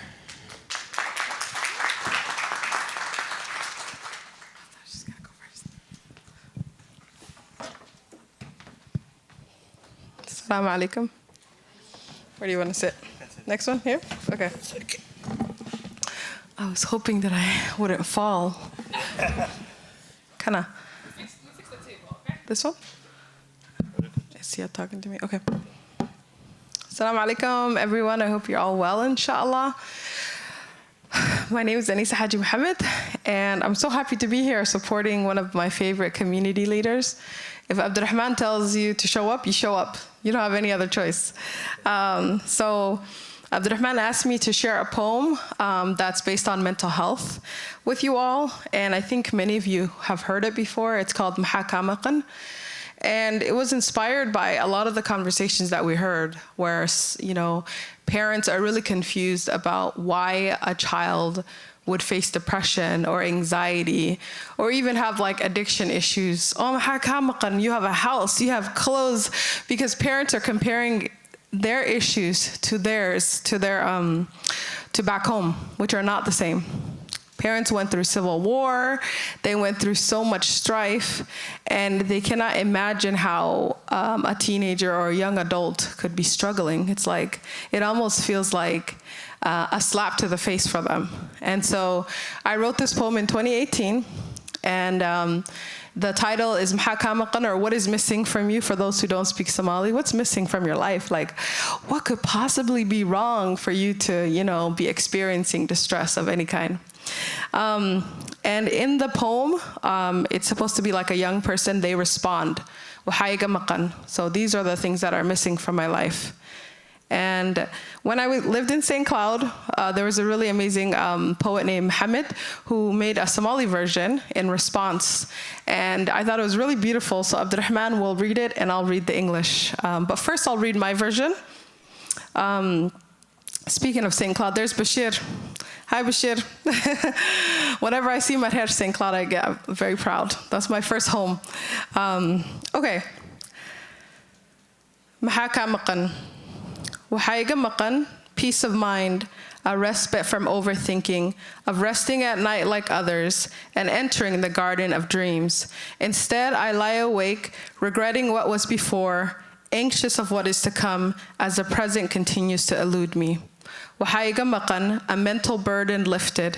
I carry the expectations of achieving dreams unfulfilled, of crossing boundaries unnavigated, attaining accolades and diplomas, of carrying the torch of hope with my bare hands, of not wincing, not complaining, as the fiery flames of this force roll engulf me completely, leaving no residue of who I was or what I could have been. Waxaa iga maqan belonging, to feel at home, in my own bones, not too black for this crowd, too white for the other, too foreign for this circle, too Western for the other. How can I identify when all that I identify with rejects me? I am a nameless, faceless ghost, longing for and seeking out familiar leaves, friendly waters, founded foundations, something to call my own. Waxaa iga maqan acceptance, that depression is not a myth, a conspiracy of Galo, a break from tradition, a rebellion against religion, a coup, overthrowing all that you know, disregarding all that you do. It's an illness, a dark cloud, a swallowed pain, a bottomless well of emptiness. Waxaa iga maqan honesty, that you too hurt, that in the wrinkles beneath your eyes and between the gaps in your teeth, on the calluses of your palms, that you carry pain that traveled miles with you, that you too are hurting, that bloodshed can be washed from your hands, though not so easily from your mind, that you feel alone, that you feel without a home, that you lie awake many nights worrying about what has been and what is yet to come, that I put a name to your pain, that I put a name to my pain, that I put a name to our pain, that together we can overcome.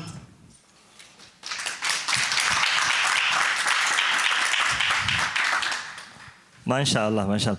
And gabaygan ama geeraar aan dhaho markaan maqlay maxaa kaa maqan waa wax mar walba waalidiinteena ay dhahaan maxaa kaa maqan waxaa cuntaad haysataa meelaa seexataa haysataa waxay markaa waalidka markiiba waxaa kusoo dhacaya anigu waxaana soo maray markaan maqlay Anise waxaa uga codsaday and it really captures caruurteena waxa maaragtay iyo qaabka waalid ahaan aan oo la dhaqano marka Soomaaligi ayaan akhrinayaa Soomaaliga waxaa qoray oo jawaab ah Abwaan Maxamed Oorshe say sheegtay and maxaa kaa maqan balheede. What is missing from you, please? Jirkaagu muxuu u wiiqmay? Why is your body thin? Hankaagu maxaa madluunshay? What has made your ambition dim? Maxaa midabkaaga doorshay? What has changed your color? Haddaad arag maalin gaajo. Haddaadan arag maalin gaajo. If you never saw a day of hunger, dartaada haddaadan u moosay. For your sake I smiled. Asxaab iyo meel joogba. Friends and places everywhere. Marqaati haddaa ka tahay. If you are a witness, inaan maali iyo waqtiba. That I spent both wealth and time. Adigu kuu huray macaani. I devoted them to you, dear. Korkaaga haddaan ku miisay. If I covered you with hug iyo maryo qiimo badan. Expensive clothes and garments. Haddaad macaluul dhib arag. If you didn't see the suffering of hunger, maxaa kaa maqan balheede. Then what is missing from you, please? Waxaa iga maqan aniga. What is missing from me? Madluun iga dhigay dharaaro. Days have made me gloomy. Habeeno mugdiya u tooso. Nights where I wake up in the darkness. Miisaankaygii jirkuba. My weight and my body. Waxaa midabkayga doorshay. It has changed my color. Amuuro milkiyey naftayda. Matters that have captivated my soul. Aqoonta mucaaradaayo. Opposing knowledge. Kaskayga maqaamka toosan. Preventing my mind from the right path. U diiday wixii macquul gala. Denying what is sensible. Waxaa iga maqan aniga. What is missing from me? Masiiba dadkayga hayso. The disaster that befell my people. Dhibaato muggeeda gaaray. The extent of the trouble has reached. Inuu ubadkii masuugo. That it deprives even the children. Macaanka dhex jooga qoyska. Of the sweetness within the family. Marqaati dhibtaan hareersay. A witness to the suffering around us. Tusaale haddaan mid sheego. If I provide you an example, Abdiyoon Middle School. Abdi that I went to middle school with, dugsiga meel qura ka aadayn. we attended the same school. Markuu tagay high school, When he went to high school, saaxiibadii meesha joogay, the friends who were there, markuu la tashtuu ka raacay, when he consulted them, he followed them. bilowgii darooga miisan, The beginning of his drug use. hadduu miirkiisa doormay, If he lost his senses, maandooriye uu ku reebay, that a drug left him like that, waqeed murugaan dhammaanin, in endless sorrow, maxaa kaa maqan su'aasha, what is missing from you? The question, miyay xalisaa dhibtiisu, does it solve his problem? waxaan iga maqan ka weyn, What is missing from me is greater hug iyo maryo qiimo badan. than expensive clothes and garments. Waan ku celinayaa. Waxa iga maqan ka weyn, What is missing from me is greater hug iyo maryo qiimo badan, than expensive clothes and garments, calooshoon buuxsho maalmo, than a stomach filled for days, habeenkoon meel firaash leh, than nights spent on a nice bed, ku seexdo sariir maqaaman. sleeping on a beautiful mattress. Waxaan iga maqan ka weyn, What is missing from me is greater maskiirka iyo diinta toosan, than destiny and the right religion, inaan muslim qaalis ahay, that I am a true Muslim, salaada markeeda oogo, praying on time, ha yeeshee cudur ka maagan, but a disease afflicted me, marnaba kugu dhaafi maayo. never leaving you. Diin iyo muslim qaalis toona, Neither religion nor being a true Muslim. waxa iga maqan aniga, What is missing from me, bulshada midkii aan aqiinay, someone from my community that I know, markuu aragayga diido, when he refuses to see me, faquuq iyo magacta kooran, discrimination and a derogatory name. ii moosan sidii qofaysan, They smile at me as if I'm not dir iyo midab ay wadaagin. from the same clan or color or race. Waxa iga maqan aniga, What is missing from me, markii murugada lafteedu when the weight of sorrow miisabada dhimirkaaga gaaro, reaches the balance of the mind, midaan la aqbalin ahaato, it becomes something unacceptable, khuraafaad loo maleeyo, seen as superstition. micnaha bulshadeenu moodo, Our community interprets it shirqool u maleegtay gaalo. as a conspiracy by non-believers. Waxa iga maqan aniga, What is missing from me, xasuusa maskaxdeena jiifto, it is the memory that lies in our minds, kaskeenna miduu dareemo, one that our intellect feels. qax iyo meydkii warnaa, qax Basically, iyo meydkii warnaa, basically being refugees and all of the dead. dhammaan marinada dalkeennu, All the paths of our country. markaad igu tiri in badan, When you told me many times ayaa madfac lagu xasuuqay. that there were massacres, that there were endless massacres. And Muhammad didn't actually finish the poem, and he's also from St. Cloud, so shout out St. Cloud.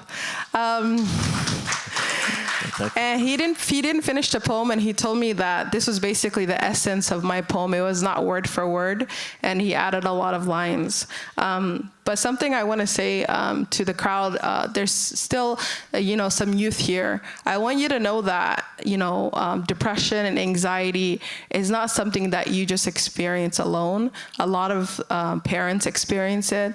I have experienced it after my mom passed away. I fell into a really deep depression, and I sought out therapy, and I sought out, support systems. And, life is lifing at all times, and parents experience the same level or sometimes even more than the kids that they're so worried about. They're so concerned with your well-being that sometimes they forget their own. And so I would recommend that you heal together. Our whole community needs healing. It's not just the youth. It's not just the youth who are lost. And a lot of the parents, like Hodan said, are trying to find their way too. So I think the path forward is to do it together. So thank you all. Thank you.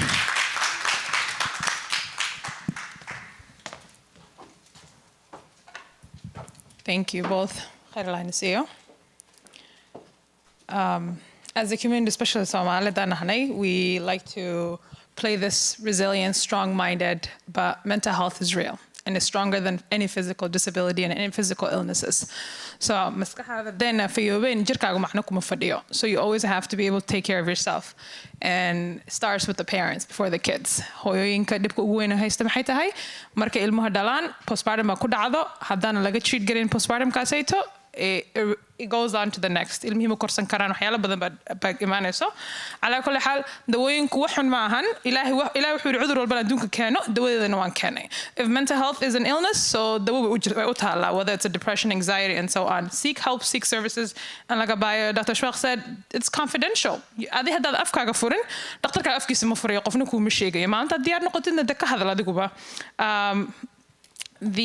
One of our last speakers, but not least, is Dr. Najiba Siad. She's a distinguished speaker, and she's an executive director of the Interfaith Institute at Augsburg University and a nationally recognized leader in interfaith engagement, restorative justice, mediation, and conflict resolution. For more than 2 decades, Dr. Najiba has worked as an educator, public speaker, and a practitioner dedicated to building, understanding peace and stronger communities through dialogue and restorative practices. Please join me in warmly welcoming Dr. Najiba Siad.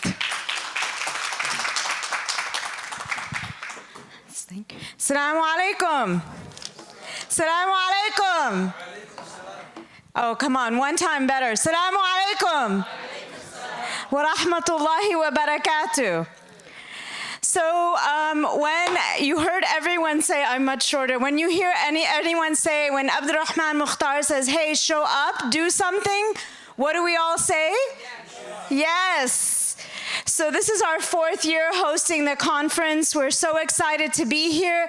If you didn't know, Augsburg has the largest percentage of Somali, Oromo, and East African Muslim students of any private college in the state. We are proud of that. And what I was going to talk about today, I'll be very brief, is that we are not the problem, we are the solution. Can we say it all together? We are not the problem, we are the solution. Can you stand up? Stand up. Let's say it all together now. And so we're going to say it, turn to the person next to you. Turn to the person next to you. And you look at them, say, we are not the problem. We are the solution. Again, we are not the problem. We are the solution. And now if it's gender appropriate, you can give them a hug.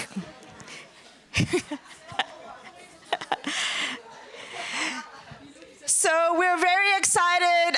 Abdurrahman Mukhtar will be joining Augsburg as a community fellow in the fall, focusing on youth violence prevention.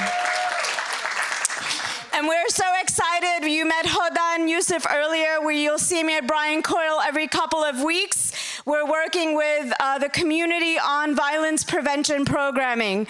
So what I wanted to really share with you, I'm actually going to start with a poem, because Somali, I'm Kashmiri, and Kashmiri culture is based in poetry. That is how we teach our children, is actually through poetry. So this is a love letter to my Somali students. If you came to the Augsburg graduation, there were hundreds of Somali students graduating in every category. And 2 of them were identical twins. I don't know if you saw them on stage, mashallah. A love letter to my Somali students. Hundreds of you walk across the stage. Every professor knows how much you sacrifice. Your families scream in love. Each name calls 1,000 joys from gleaming faces. Little sisters, hoyos, grandmothers break into smiles. This year, we know how bright your intelligence, love, and character shine across the stage. This year, we know how much you have done to care for others. This year, we know that the voices that tried to drown out your persistence, your consistent brilliance, this year, we know nothing can stop your ancestral dreams coming true. We know this year nothing can stop your ancestral dreams coming true. We see you. Everyone in this room, we see you. We love you. We believe in you. We see you. We love you. We believe in you. But most of all, you inspire us to shine harder, love bigger, and to never, ever stop being courageous. A love letter to my Somali and East African Muslim students, and guess what? Their parents, grandparents as well. So we want to keep with this theme quickly as we're ending the day, is that we are not the problem, that we are the solution. So I wanted to share with you a couple of things about being a solution. Number one, show up for yourself. Show up for yourself. One of the things we know is that even if our family abandons us, even if the community abandons us, even if the country abandons us, God does not abandon us. One of the hadith of Prophet Muhammad, that one of the things that is described in the hadith, that if a believer goes walking to God, God comes running. If a believer goes walking to God, God comes running. So no, God will never abandon you.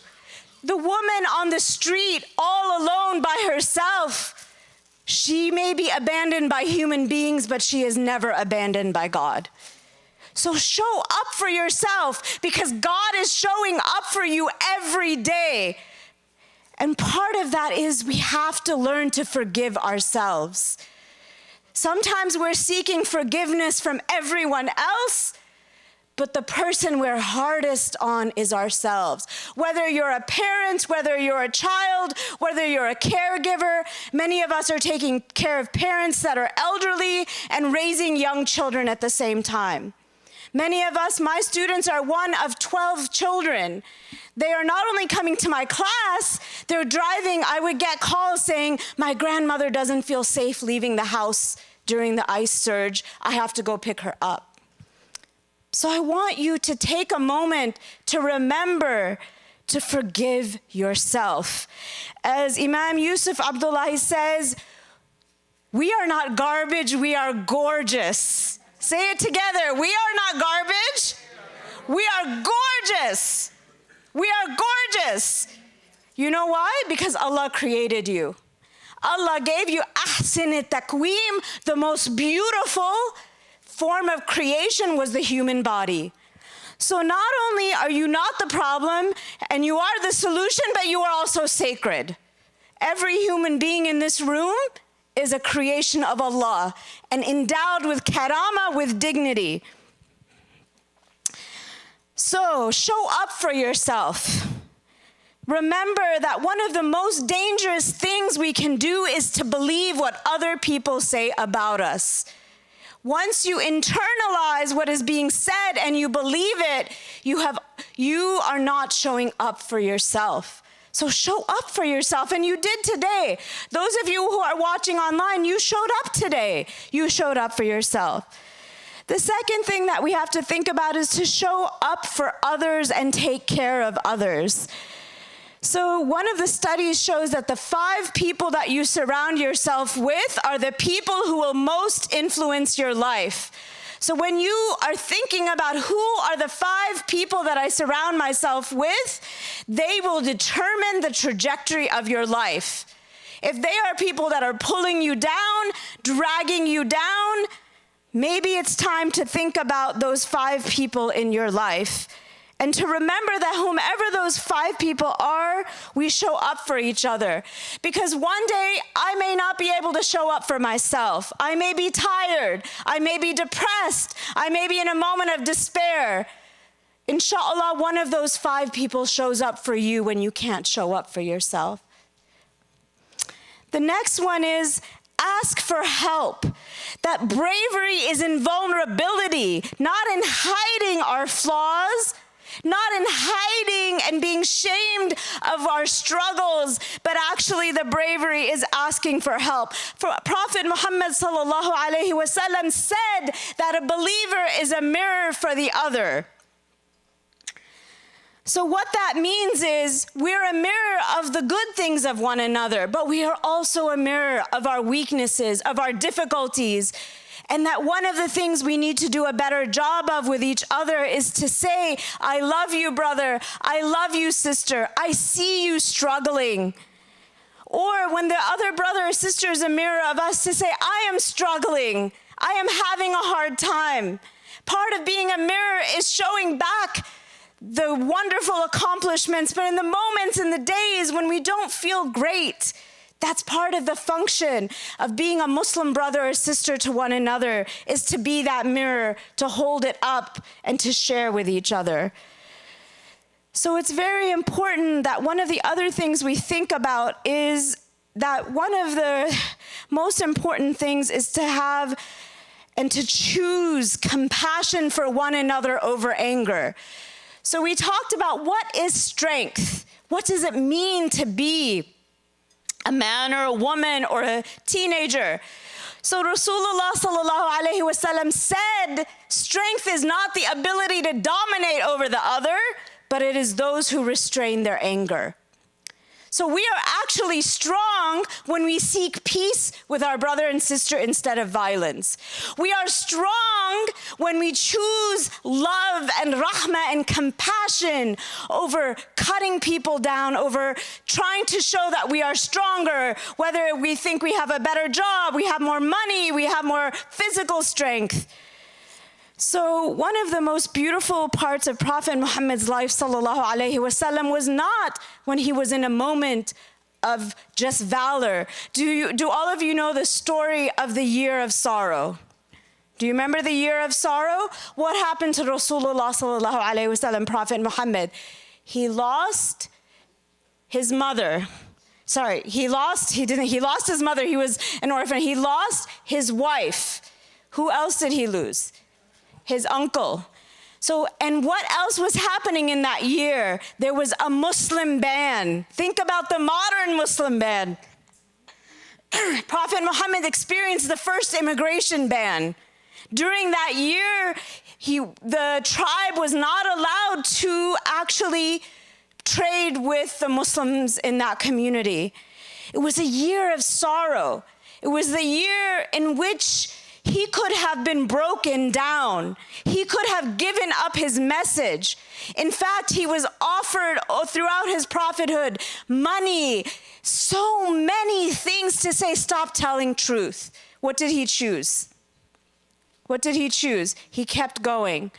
But what I want to share with you, if Prophet Muhammad sallallahu alaihi wasallam was sad that it became a year of sorrow, if you are feeling sad, it means it is okay.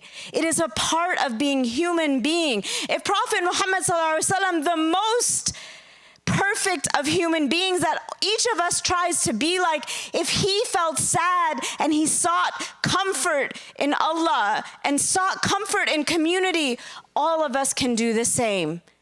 It's okay to feel sad. It's okay to be scared. It's okay to feel alone. But it will turn around. It will change. You will get through it. You will find people who will be there for you. So the courage that you have today, the courage that I learned from my Somali and East African Muslim students, is to keep showing up and to remember on the day when you feel most alone, ask for help from Allah, ask for help from someone in your community. The call to action today is to know that we will all face difficulty, but we are not the problem. We are the solution with Allah's help. All of us, you know what your passion is. whatever talent or skills that you have, any area that you are good at, you know what that is, okay? You had all the challenge, all the problems that our parents mentioned, our youth, the panel group, we know what those challenges are.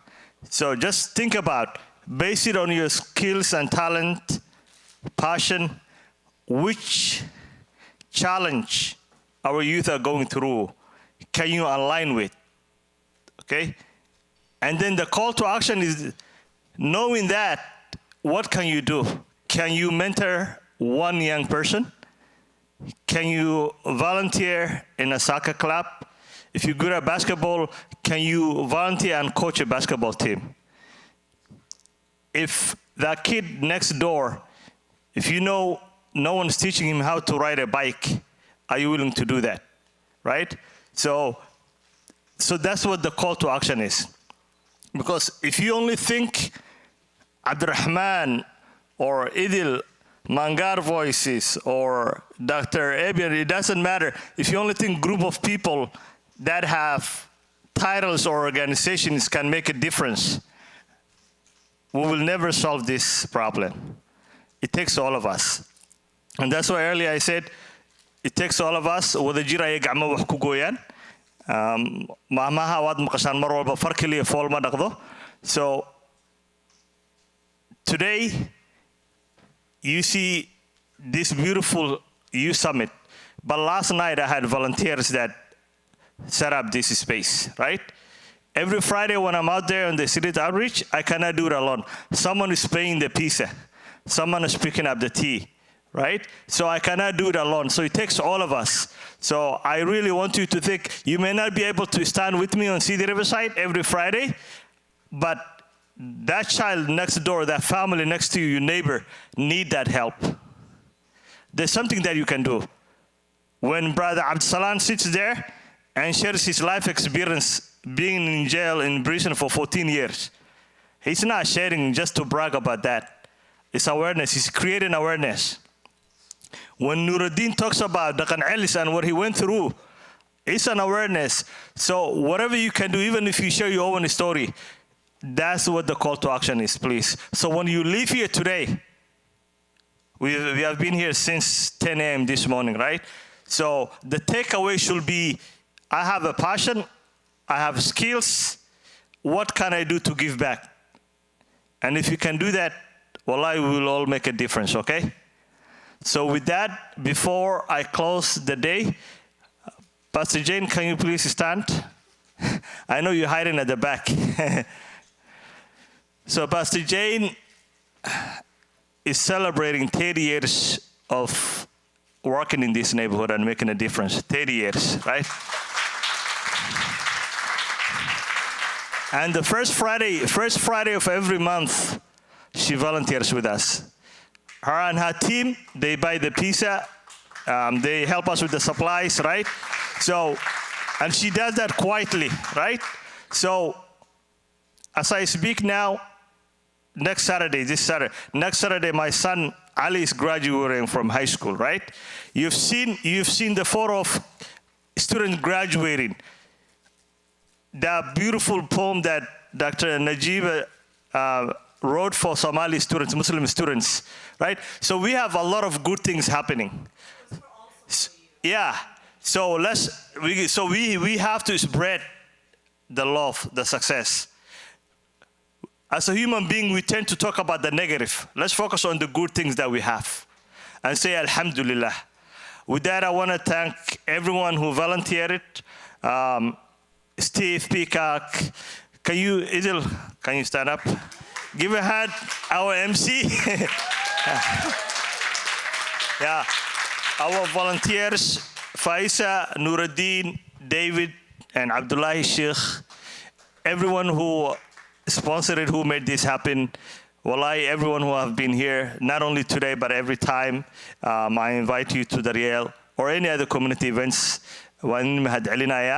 So the last thing we'll say, just please, let's make dua for our children. Our kids are struggling, our youth are struggling. Let's make dua for them, all of us. and then at the end of the day, so let's take care of ourselves, inshallah. With that, enjoy your long Memorial weekend. I took you Saturday, but I give you Monday, okay? Thank you.